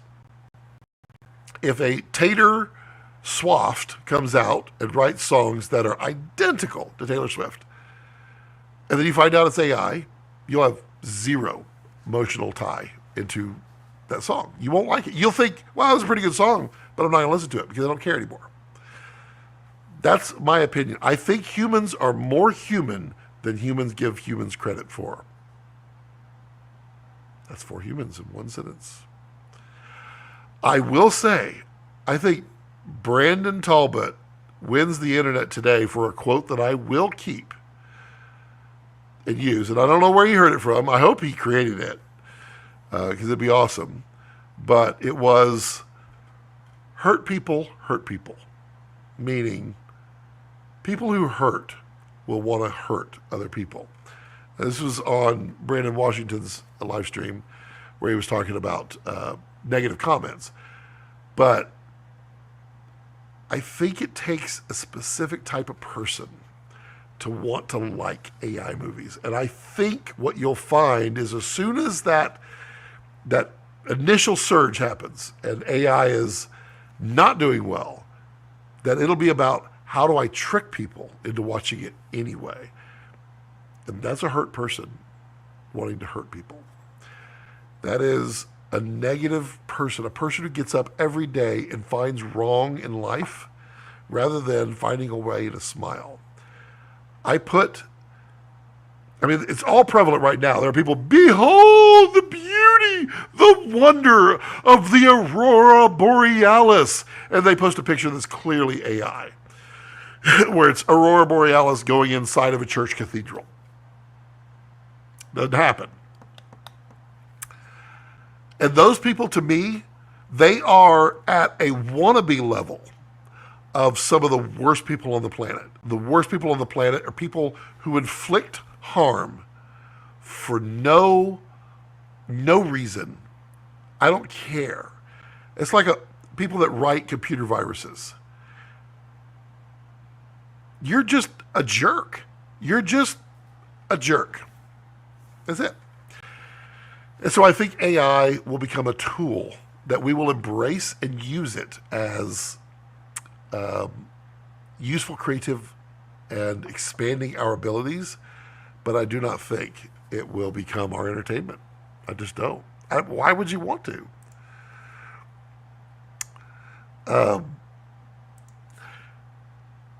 Briefly, Ramesh, there's an industry, a video industry that deals with explicit stuff. We're not going to talk about it, mostly because I don't want to get demonetized. But what I'll say is, if you can go and you can type a prompt and get a deliverable, you're going to type a worse prompt, probably. You're going to type a worse prompt. You're going to get to the point where you're going to have things happen to things that things never could happen physically, period. And you will have dove off into the deep end of distorting your brain and your mind to an unrealistic point. And that's why I think human nature pulls us back because we're real. I'm real. I think I'm real. I just rebooted this morning, but I feel like I'm real. Yeah, that's my analogy of that. Yes, here in the States, they just leave the deliveries at the door unless there's a signature. Dude, yesterday I had one that was expensive, and it said signature required. It said signed the gate. How's that going to hold up? Well, they don't care, so that's how it's going to hold up. The thing about Cam, which I like, is that he says these lenses are not perfect, and that's what I like about it. Exactly. He shows that not all lenses need to be perfect. Exactly. And that's my point, Ruben, was I know Cam. I know him personally. He's a very nice person. He really is. He doesn't intentionally mislead anybody. And the things that he does, people don't like the way he makes videos and he gets money for reviews. But if you know who he is and you know what he's doing with that money, you would realize that it's not what you think. It's other things. So I get it.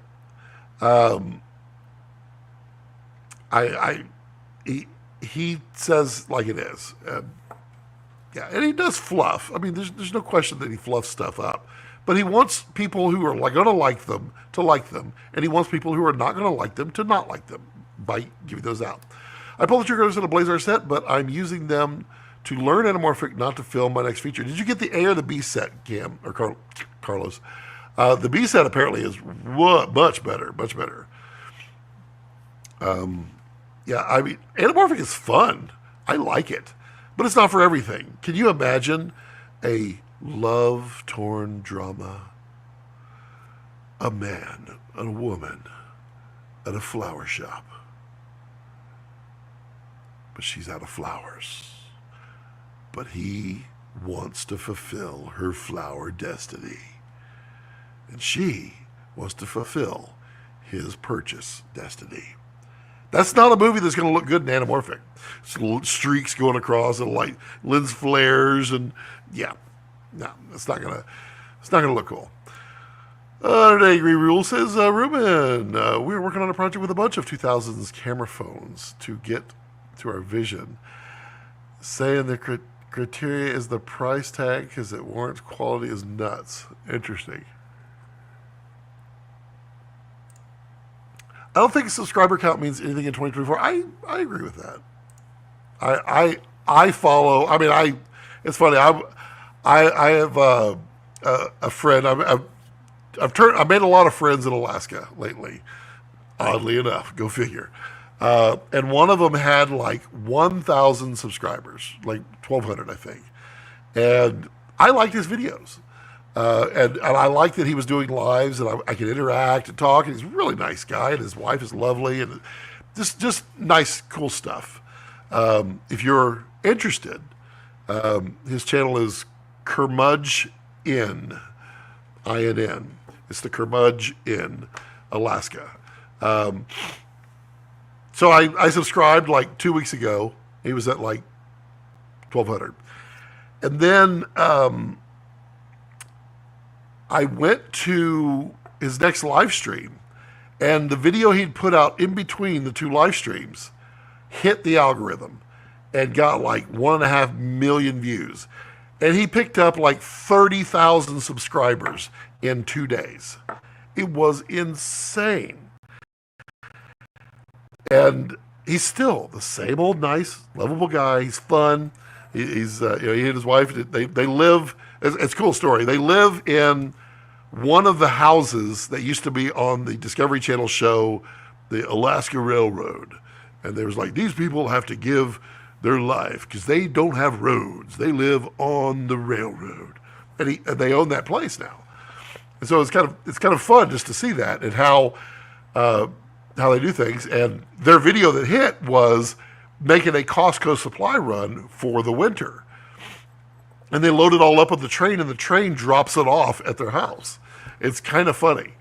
But it's cool. It's that kind of stuff. And it's just like you said, subscriber count, they don't mean anything. Because this guy had 1,200, and he deserves millions. And Got 1 million. Well, got 1 million views. Distortion is a choice. Shogun shows looks mad on distortion. Shogun show. Oh yeah. Shogun show. Yeah, I like that show. I need to watch that again too. Baxter's. I think the barrel distortion looks great on Blazer sets. I really like the flares I saw. So it's not so much the barrel distortion, Baxter, is the mumping. And mumping is, the way to describe it is in this plane. So barrel distortion would be this. Pincushion would be this. So you get a curve that happens like this. So that's happening on this plane. Mumping occurs on this plane. And what it is, it's like you have your image in the middle, and then you put 2 funhouse mirrors right here on the side so that they kind of distort like this. They wave in and out, so they make you compress or distort. That's what mumping is on anamorphics. And usually mumping is corrected with a secondary set of elements that will kind of correct those edges to give it a more balanced flare. But some people love the mumping. I think Brandon loves the mumping. Brandon loves the mumps. Talking about Lynn's character, sorry, I got to blow through these. I think I'm way behind, aren't I? I've tried to get into DPing more. How do you choose which lenses to use for the different projects and exactly? So I would start, Rumen, by thinking A and B, and then C and D. When you go to the eye doctor, they go, which one do you like? A or B? A or B? And you go, I like B. And they go, cool. C or D? C or D? C. What you're doing there is you're choosing, okay, does the story that I'm telling, does it require, what is my emotional character? What is my emotional state? What am I trying to convey visually? If I'm trying to convey drama, love, I'm probably going to want a very soft lens because it is subtext. It is helping the viewer subconsciously say, wow, they're so soft. I bet you they're soft. I bet you the people are really, really nice and mild. Or if you put a sharp lens on there, you'd be like, wow, he's kind of a little sharp, a little tact, a little brass on him, That's the kind of stuff you need to think about. Same thing with camera movement.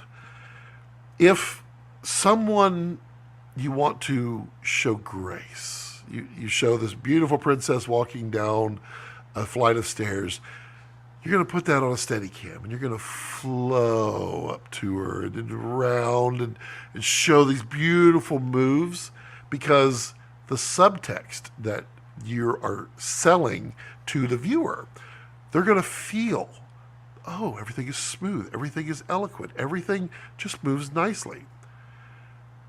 The drug-induced person who needs their life changed around, when we see him in that state, we're going to go handheld.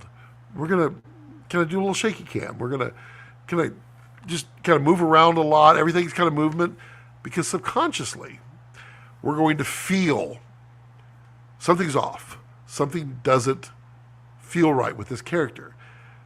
These are all the decisions that we make. Same thing with colors. You use a beautiful, bright color set for the princess, and you use dark, muted colors on the drug-using, drug-addicted guy who needs his life turned around. With lenses, same thing. What's our story? Are we trying to show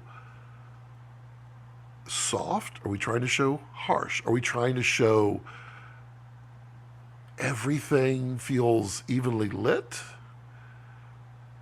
which would be a low contrast type of lens, or harsh, a little more harsh? Everything is a little slightly off.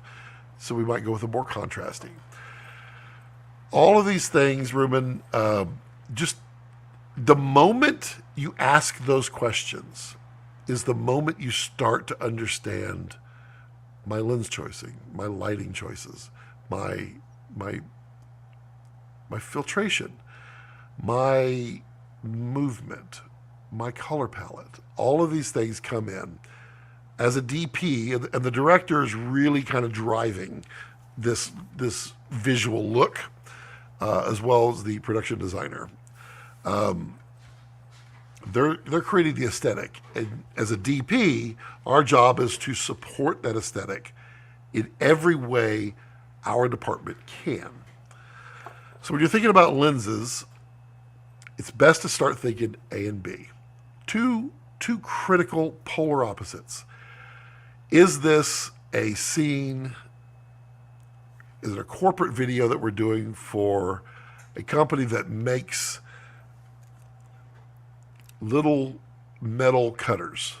Well, I'm probably not going to want to choose a soft lens for this. I'm probably not going to choose anamorphic. I'm probably going to choose something sharp, something contrasty, so that I can show it's metallic and it's strong and it's built to last and it's mechanical and it does things. And if I'm showing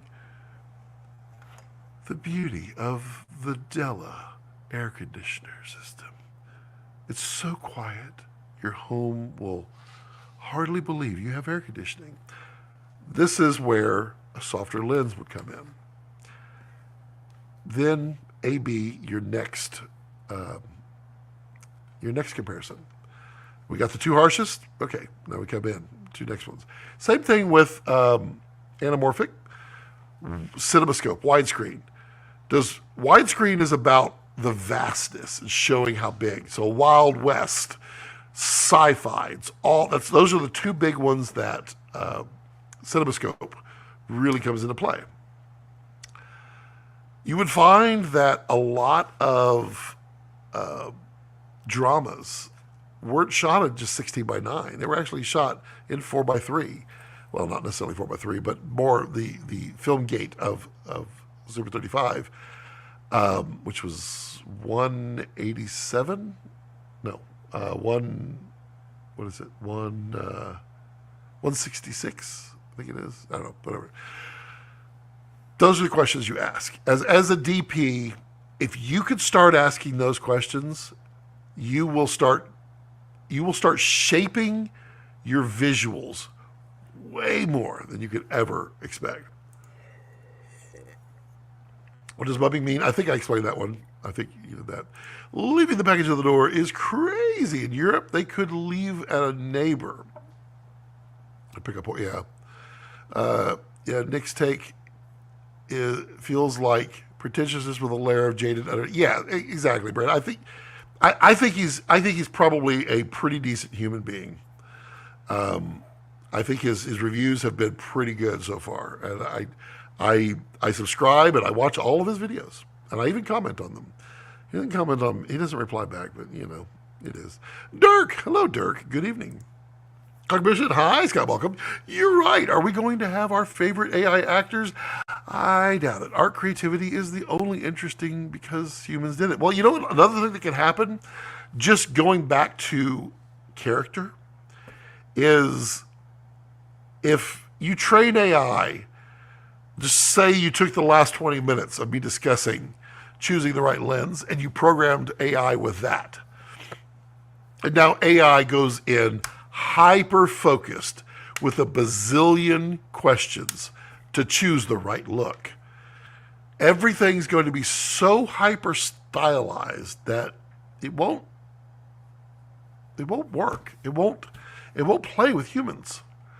Brandon says, definitely not my quote, but it's a good quote. It is a good one. It is a good one, Brandon. And you introduced it to me, so big guy, you get the credit for it.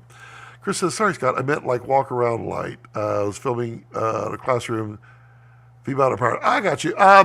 Chris, what a good thing to have for a walk around light, honestly. I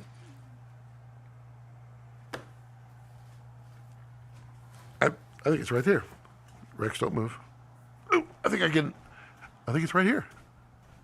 I think it's right here. It is. It is. Look at this. This is your friend. This is a China ball. So get a China ball. Put your favorite round light inside, B7C, whatever, tube light. Put 2 tube lights together. Put 2 Aputure MC Pros. Put 4 of them together. Put them inside. Well, this one's stained. Look at that. That's awesome. And you hang it from a boom just out of camera frame, and it will provide a very nice, soft light. Just put it off like here. It's going to produce, if it's just out of frame, it's going to produce the same light output as that 2x2 because it's so close, because you can get it just out of frame. These are cheap. Go to IKEA and buy them. And there you go. There's your answer. Hi, Okie. How you doing, Okie? I hadn't gotten to clean that part up yet. But if you can put it on a boom just above and just have someone carry it around, or you can stick it on top of your camera and just have it stick out front. It will provide a nice soft light. How you doing, Okie? It's a mentality thing. Someone has something happen to them as they see as unfair, so they feel like they need to do the same to others. Yeah, I hear you. I hear you. Once promoters get that AI has a negative effect on their agenda, they might try fake known actor. Yeah, what's going to happen is the rush. So the marketing department is going to say, we're going to go all in on AI because instead of a $250,000 advertising budget, we're going to spend $20,000 with Sora. And we're going to produce not 4 commercials. We're going to produce 4,000 commercials. That way we'll win them over in quantity. Eventually, it'll backfire. Call it the golden rule. Very good, Tyler. Treating others as you want to be treated. Exactly. Are we real, though? Is anything real? Let me hit them with a Vsauce question. I'm real. I am as real as the Matrix will allow. Yeah. Here's the thing about the simulation. In order to simulate a room down to the molecule requires down to the atom. So this studio is 20 by 32 feet by 10 feet tall. And it contains me and a whole bunch of atoms, a bazillion atoms. In order to simulate down to the atomic level of this room requires storage no smaller than this room. Think about that for a moment. It's not possible to store a single atom, and this room is filled with bazillions of them, even the oxygen in the room, and the nitrogen, and the carbon dioxide, and whatever else, the noxious gas that comes from my dog's butts. The smallest storage you can do is an atom. So if you simulated an atom, then your storage requirements are everything around it. Which means in order to simulate the Earth, you have to store the Earth. Not efficient. Yeah, you could use compression, sure. But how good is your compression? How good is your algorithm? I followed Cam's journey since the Fujifilm X-T3 days and his huge rigs, and he's the reason I decided to ditch everything and dive into filmmaking because I wanted it since I was a boy. Cam is real. Cam is real. He is very humble. He's very nice, and he just wants to make stories. That's what he wants to do. Anamorphic on a wedding. You know that's my dream. I would do that. I would be like, yeah, let's go in full force, boom. We can come flying and jets fly overhead. And we get parajumpers. Oh, it's going to be awesome. We'll get some flares coming out so we can get those nice anamorphic flares. Same for me about Cam. I bought my XT3 because of him. Fearless Syntax. Hi, Scott. I'm waiting for your second. Yep, there's a second part. Yep. Have you seen some footage for the Blackmagic City 12K? Yes. It looks very filmic and organic. Yes. The highlight roll-off is impressive, especially with the highlight recovery. Yes. Yeah. I think the camera will compete well in image quality and features with the high-end cinema camera. Yes. Alexa Sony Venice V-Raptor. Just don't know if studios will adopt it over their favorites. Oh, wait, there's a more continuation. Still wonder, who is this camera for? That's the yes. Since Red was acquired by the Japanese, and after the launch of the Pixis, Blackmagic City 12K, City 17K, and Blackmagic City Immersive 8K 3D, I wonder if Blackmagic will become the new Red. No. To go through yours point by point. Yes, I have seen it. Yes, it is impressive. Yes, I am very happy with where Blackmagic is heading. I'm very happy with where they are right now. I think they are really getting good. I saw their Blackmagic City 12K versus the Alexa LF. The video that was on Thailand, some Asian YouTube I was like, give me more. I need more. And yes, although when they overexposed 3 stops, overexposed 3 stops, there was more information on the Blackmagic City 12K than there was on the LF. I did not at all like what was in the sky. That sky looked horrible to me. To me, that was not usable. What I suspect is at 2 stops over, it's probably usable. They were just comparing. They're going all the way up to like 6 stops or 7 stops over. And yes, the Blackmagic had more highlight recovery than the LF. Yeah, it would. But reality was, it didn't look good. But maybe 2 stops over? Yeah. So, we'll compete with image quality and features. They will make dents. They will make presence. And they will and are entering the market in a way that they have not successfully entered before. It is nice, but keep an honest, open mind about their image. Their image is not 12K. Their image is not 8K. It's 4K. The Cinema Camera 12K has most of its pixels in clear that do not contribute to resolution, but allow that dynamic range to exist.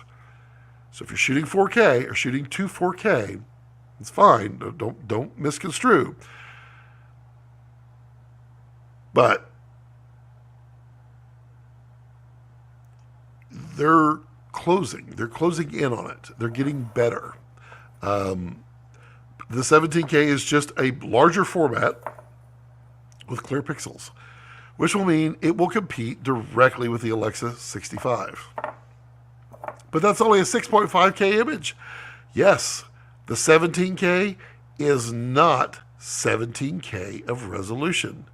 It is 17K of photo sites, of which half of them, more than half of them, are photo sites for clear pixel, effective photo sites. So, compete well. They will start to dig in. The truth is, right now, this is not biased. I don't care what you think of me and Red. I literally have very little connection with Red at this point. I do have some connection. I have some friends there, and I do have some input there. But I've always spoken the truth about it. There is no camera, nothing on the market that competes with Raptor X. There isn't. It's true. There's lots that are good. Don't get me wrong, Venice 2 is really a good camera. The Alexa 35 is really a good camera. Neither of them can do what the Raptor X can do. Period. It's it needs to be said. So to say that it will compete well, it can't because it's not there yet. But there's really close. The previous generation was very good. This one is even better. The Pixis, it's the reason I have this one instead of the Pixis is because it's the same sensor. That's a lot cheaper. And review coming shortly to understand why. But I still wonder who this camera is for, since Red was acquired by Japanese. Or Blackmagic become the new Red. They will not become the new Red because Blackmagic is subsidized by the Australian government. And because of that, doesn't mean they don't make good stuff. It just means their value is not the same. If you have a subsidy from a government, then you can spend more money than you normally would. So in other words, the value is contained with what somebody thinks you're worth. If somebody were to buy Blackmagic today, now they would be worth a whole lot more than just their cameras. Their cameras are a small subset of their entire value, but their worth is less because if Japan buys Blackmagic, which they're not for sale, they won't make as much money, oddly, because they're not subsidized anymore.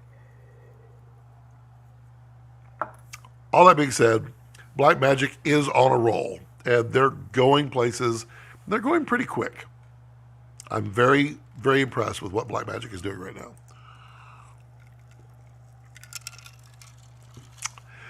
I didn't buy any cameras back then, but I picked up my brother's camera and used it. A cassette Sony he used for weddings in the 90s. Nice. Good morning, POs from QC Philippines. PO host. Yeah, I want to show off big mountains, old forest, waterfalls, and so on. A nice voiceover sound. I can do your voiceover for you if you'd like it. The mountains believe in the world. The snow falls gently along the forest floor, but life fills the void. How about that? Is that good? Yeah, I hear you. Honestly, Zacharias, if you can figure out how to show the scale of mountains, I think that's the hardest thing to do. There's a canyon. It's called Canyonlands in Utah, and it's a giant canyon. It's smaller than the Grand Canyon, which is a huge canyon, but it's big nonetheless. I have the hardest time showing how big it is in real life. And Brandon has been out to a location that I have been to that's also, it's way up there. It's looking out over a vast nothingness. And it's so hard to show scale. It doesn't translate on 2 dimensions. It's wild. So if you figure that out, you'll be good. But we need to simulate every single atom. But we don't need to simulate every single atom. We don't. What happens when I just breathe right now? I just exhaled molecules of carbon dioxide that blasted all the way through here to this right here. But there's a mirror right here. This is, oh, there's my lens right there.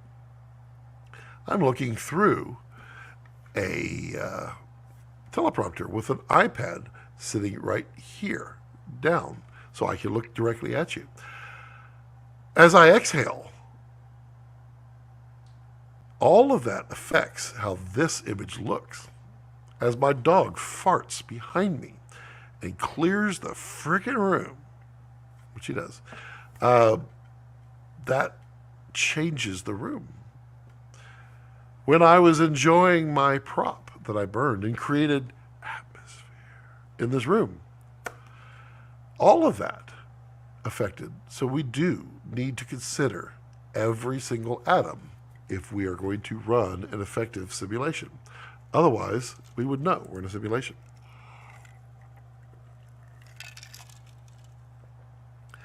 Brandon says, my biggest gripe with his take is that he took a stance against content creators growing and getting paid by doing reviews. His channel's growth was a direct success of Raptor X and Arl's early access. Yes. I still don't understand how you can go down in resolution on a Blackmagic 12K without crop. Simple. It's not raw. But the image quality looks good based on what I saw in person. Yes, Ruben, it is. But it's not 12K. If you pixel peep a 12K image, okay, put it this way. Take a Venice 2, take a Raptor X, shoot 8K, shoot Blackmagic City 12K at 8K, and go pixel peep. They will not look the same when you get in there. The quality isn't there. It will look very iPhone-ish. Because oddly, that's how iPhones play the game a little bit here. It's a hypocritical stance. But I guess, whatever. I understand. I do. I agree with you, Brandon. I cringed a bit when he said that, especially after the Arles lenses. Like I said, I think he's a nice guy. I think he has the right mindset. I think he just comes off brash. That's it. 5D2. It's a pretty good camera. Little. Got some. What should we call it? Wow, totally blanked on it. We need an anti-aliasing filter on the 5D Mark II. Raptor X, and for me, Raptor XLX is the best camera on the market. I prefer Monstro to OG Raptor. I think if you put Monstro and OG Raptor side by side, I think you'd probably change your mind if you had to choose one and you got to really deep dive into them. Raptor X is a whole nother level. What mic are you using right now? Why, I am using King. I am using a... Boop. You see it right there? That is the Deity Micro Lav 2, I think it is, into the wireless lavs. Blackmagic said themselves they are hoping for some productions to use those cameras as an A-cam. I am guessing a more budget production would use them. I mean, there's a place for them. To say that they can't produce an image that would work on a movie is silly, because they far exceed what was capable 10 years ago. I mean, yeah, Red was still around, but like, if you think about it, what was out there 10 years ago, they far exceed that, what was being played. So they could definitely be used in productions.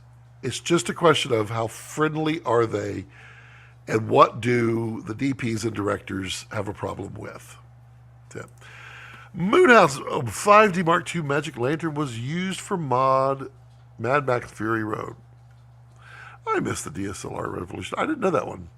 Actually, I missed the CCD hype days. The 3 CCDs with the prisms. When in some movies the director and DP chose to have extreme shallow depth of field in most of the film, it could be problematic because the eye brain, after scanning what the director forced you to initially attend, wants to explore some other aspects of the scene. But in the case of extreme shallow depth of field, it persists too long, the exploration lands out of focus territory, so after a while, the eye gaze forced to come back into the only thing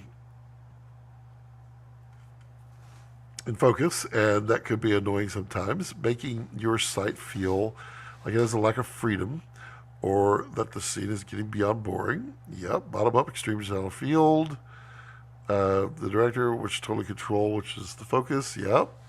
I know where you're going, and I have a perfect analogy for you. In those situations with most narrative films, necessarily we don't experience the world in shallow depth of field, at least not all the time. So, yeah, It's true. And if you go back and you look at war veterans, people who have seen war firsthand and were in combat, they have what's called the 1,000-yard stare.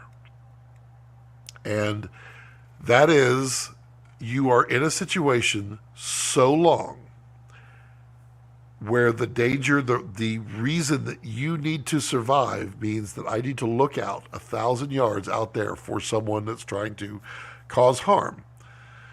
That 1,000-yard stare is a hyper focus, it's tunnel vision. They don't see anything around them. They're just looking out. The flip-flop of that is shallow depth of field. If you use it too much, the brain will create a 1,000-yard stare to the main character. That's not a good thing.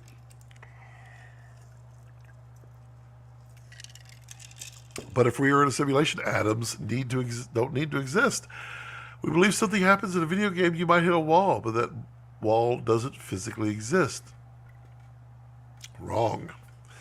Everything reacts. That's why when you see a movie 10 years ago and you're like, oh, that flame looks so fake, or that water that's rushing in looks so fake, because they didn't have fluid simulation, whereby the simulation literally acted like water molecules would act. How they have a meniscus and they have a coating on the outside that can inform 2 drops into 1.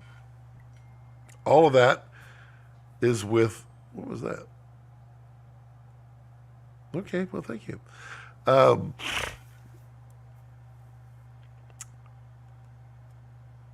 You need every atom to make an effective simulation, or we will find the flaws. Think about it. None of us went in to Jurassic Park and were like, oh my God, those are real dinosaurs. No, we saw the flaw. 30 years later, 35 years later, wow. We can look at a new movie and we still can find the flaws. We can still find, like my favorite is when you clearly don't have the budget to blow up a car, and so you see the stock car just blow up and it kind of falls. You're like, really? You need every atom, which is why I know we're not in a simulation, because we are not there yet. Maybe we could be, though. Maybe we could be. Scott does more with less. Meanwhile, I'm loading up on gear like a madman. I don't even make a living on this. I mean, gas is a thing, King. I've experienced gas. Will you quit doing that? Speaking of gas. He's looking at me like, what? He literally made me gag earlier. Whew, it was so bad. Yeah, gear acquisition syndrome. It happens. And I've been there. Same. The same. Ruben says, we're talking about a simulation more advanced than Jurassic Park. Is it, though?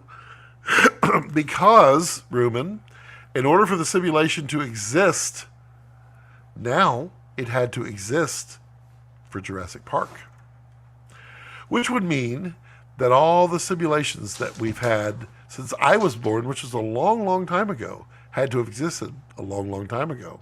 Sure, you can accelerate time, but can you accelerate time at an atom level?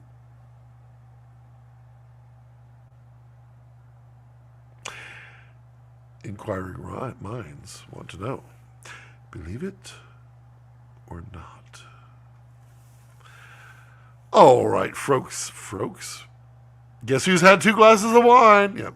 All right, folks. Who's got last-minute questions, comments, things they want to discuss, say, comment, or inject into the simulation?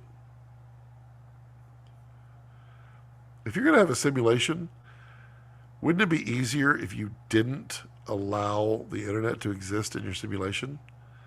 Because you talk about exponential growth in your simulation. King says, thanks to you, Brandon Tolman. I've bought like 5 Merlin hats. I wore one of them twice. Scott, where are you at on your V-Raptor purchase roadmap? I have to sell the house first. And it all boils down to how much the house sells for.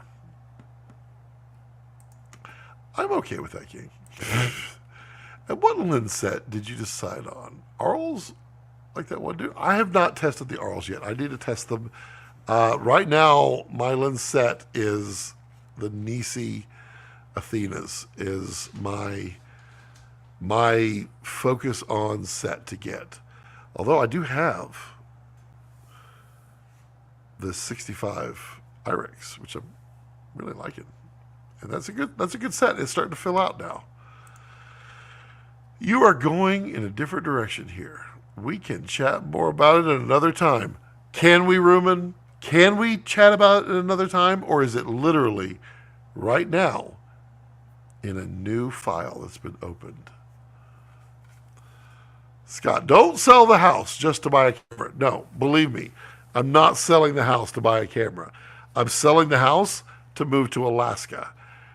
And I have stage 1, stage 2, stage 3 of requirements in Alaska.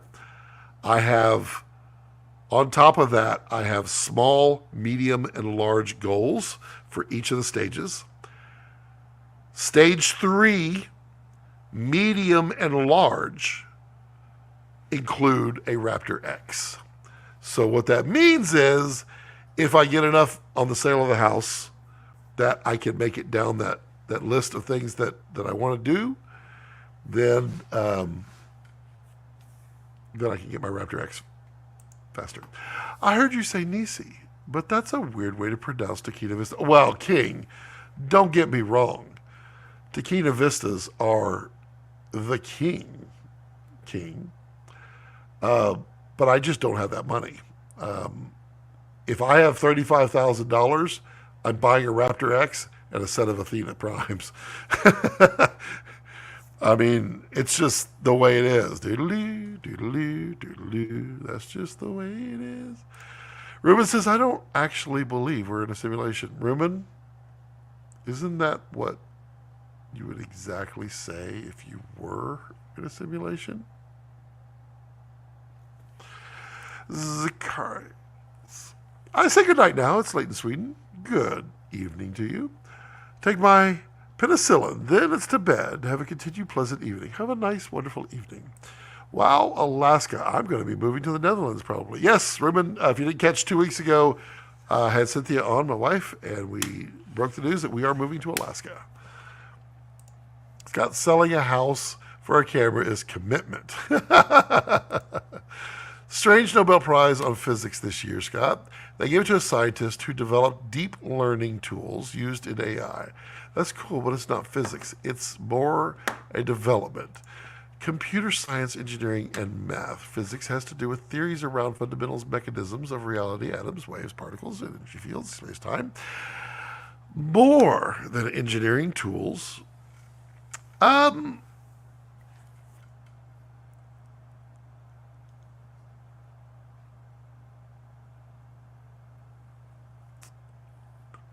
Fernal syntax, I want you to think of the color blue. All right, you got blue? Now, I want you in your brain to merge that color blue, and that blue is a pigment. But now I want you to merge that pigment, color blue, with yellow, the light emitting yellow. Now, a couple of things about that. Number one, I promise you, you have never thought about that exact thing before in your life. Never. Mostly because who would think of that? Why would anybody want to do that? It's irrelevant. But it comes down to theories about fundamentals. You can algorithm so many things, but if you have no rules, then the rules break out and you have to deal with things you never thought of before. What does pigment and light mixed together equal? Nobody knows. Nobody can do it. But now you need to think about it. Ruben says, good night for me as well. 2:30 a.m. Wow, good luck with the house. Well, thank you very much. Yeah, everyone, I think the simulation has called it for me. I need to take Farty Farts a lot over here and let him go outside and ruin the air for the other people in the simulation. Yeah, I hope you enjoyed yourself. I'm glad to be back. More videos coming shortly. It's going to be a wonderful weekend, and I hope you enjoy something delicious and eat something delicious and have a lot of fun and make something. Ooh, prosciutto pizza. The game is crashing. Yeah, I hope you all have a wonderful, fantastic, and enjoyable weekend. And, you should consider becoming a channel member because the simulation would want you to. We'll see how many people think they're in the simulation now. All right, everyone have a great weekend. And as always, as I like to leave it, don't let your passions center around your life. Let your life center around your passions. Good night, everyone.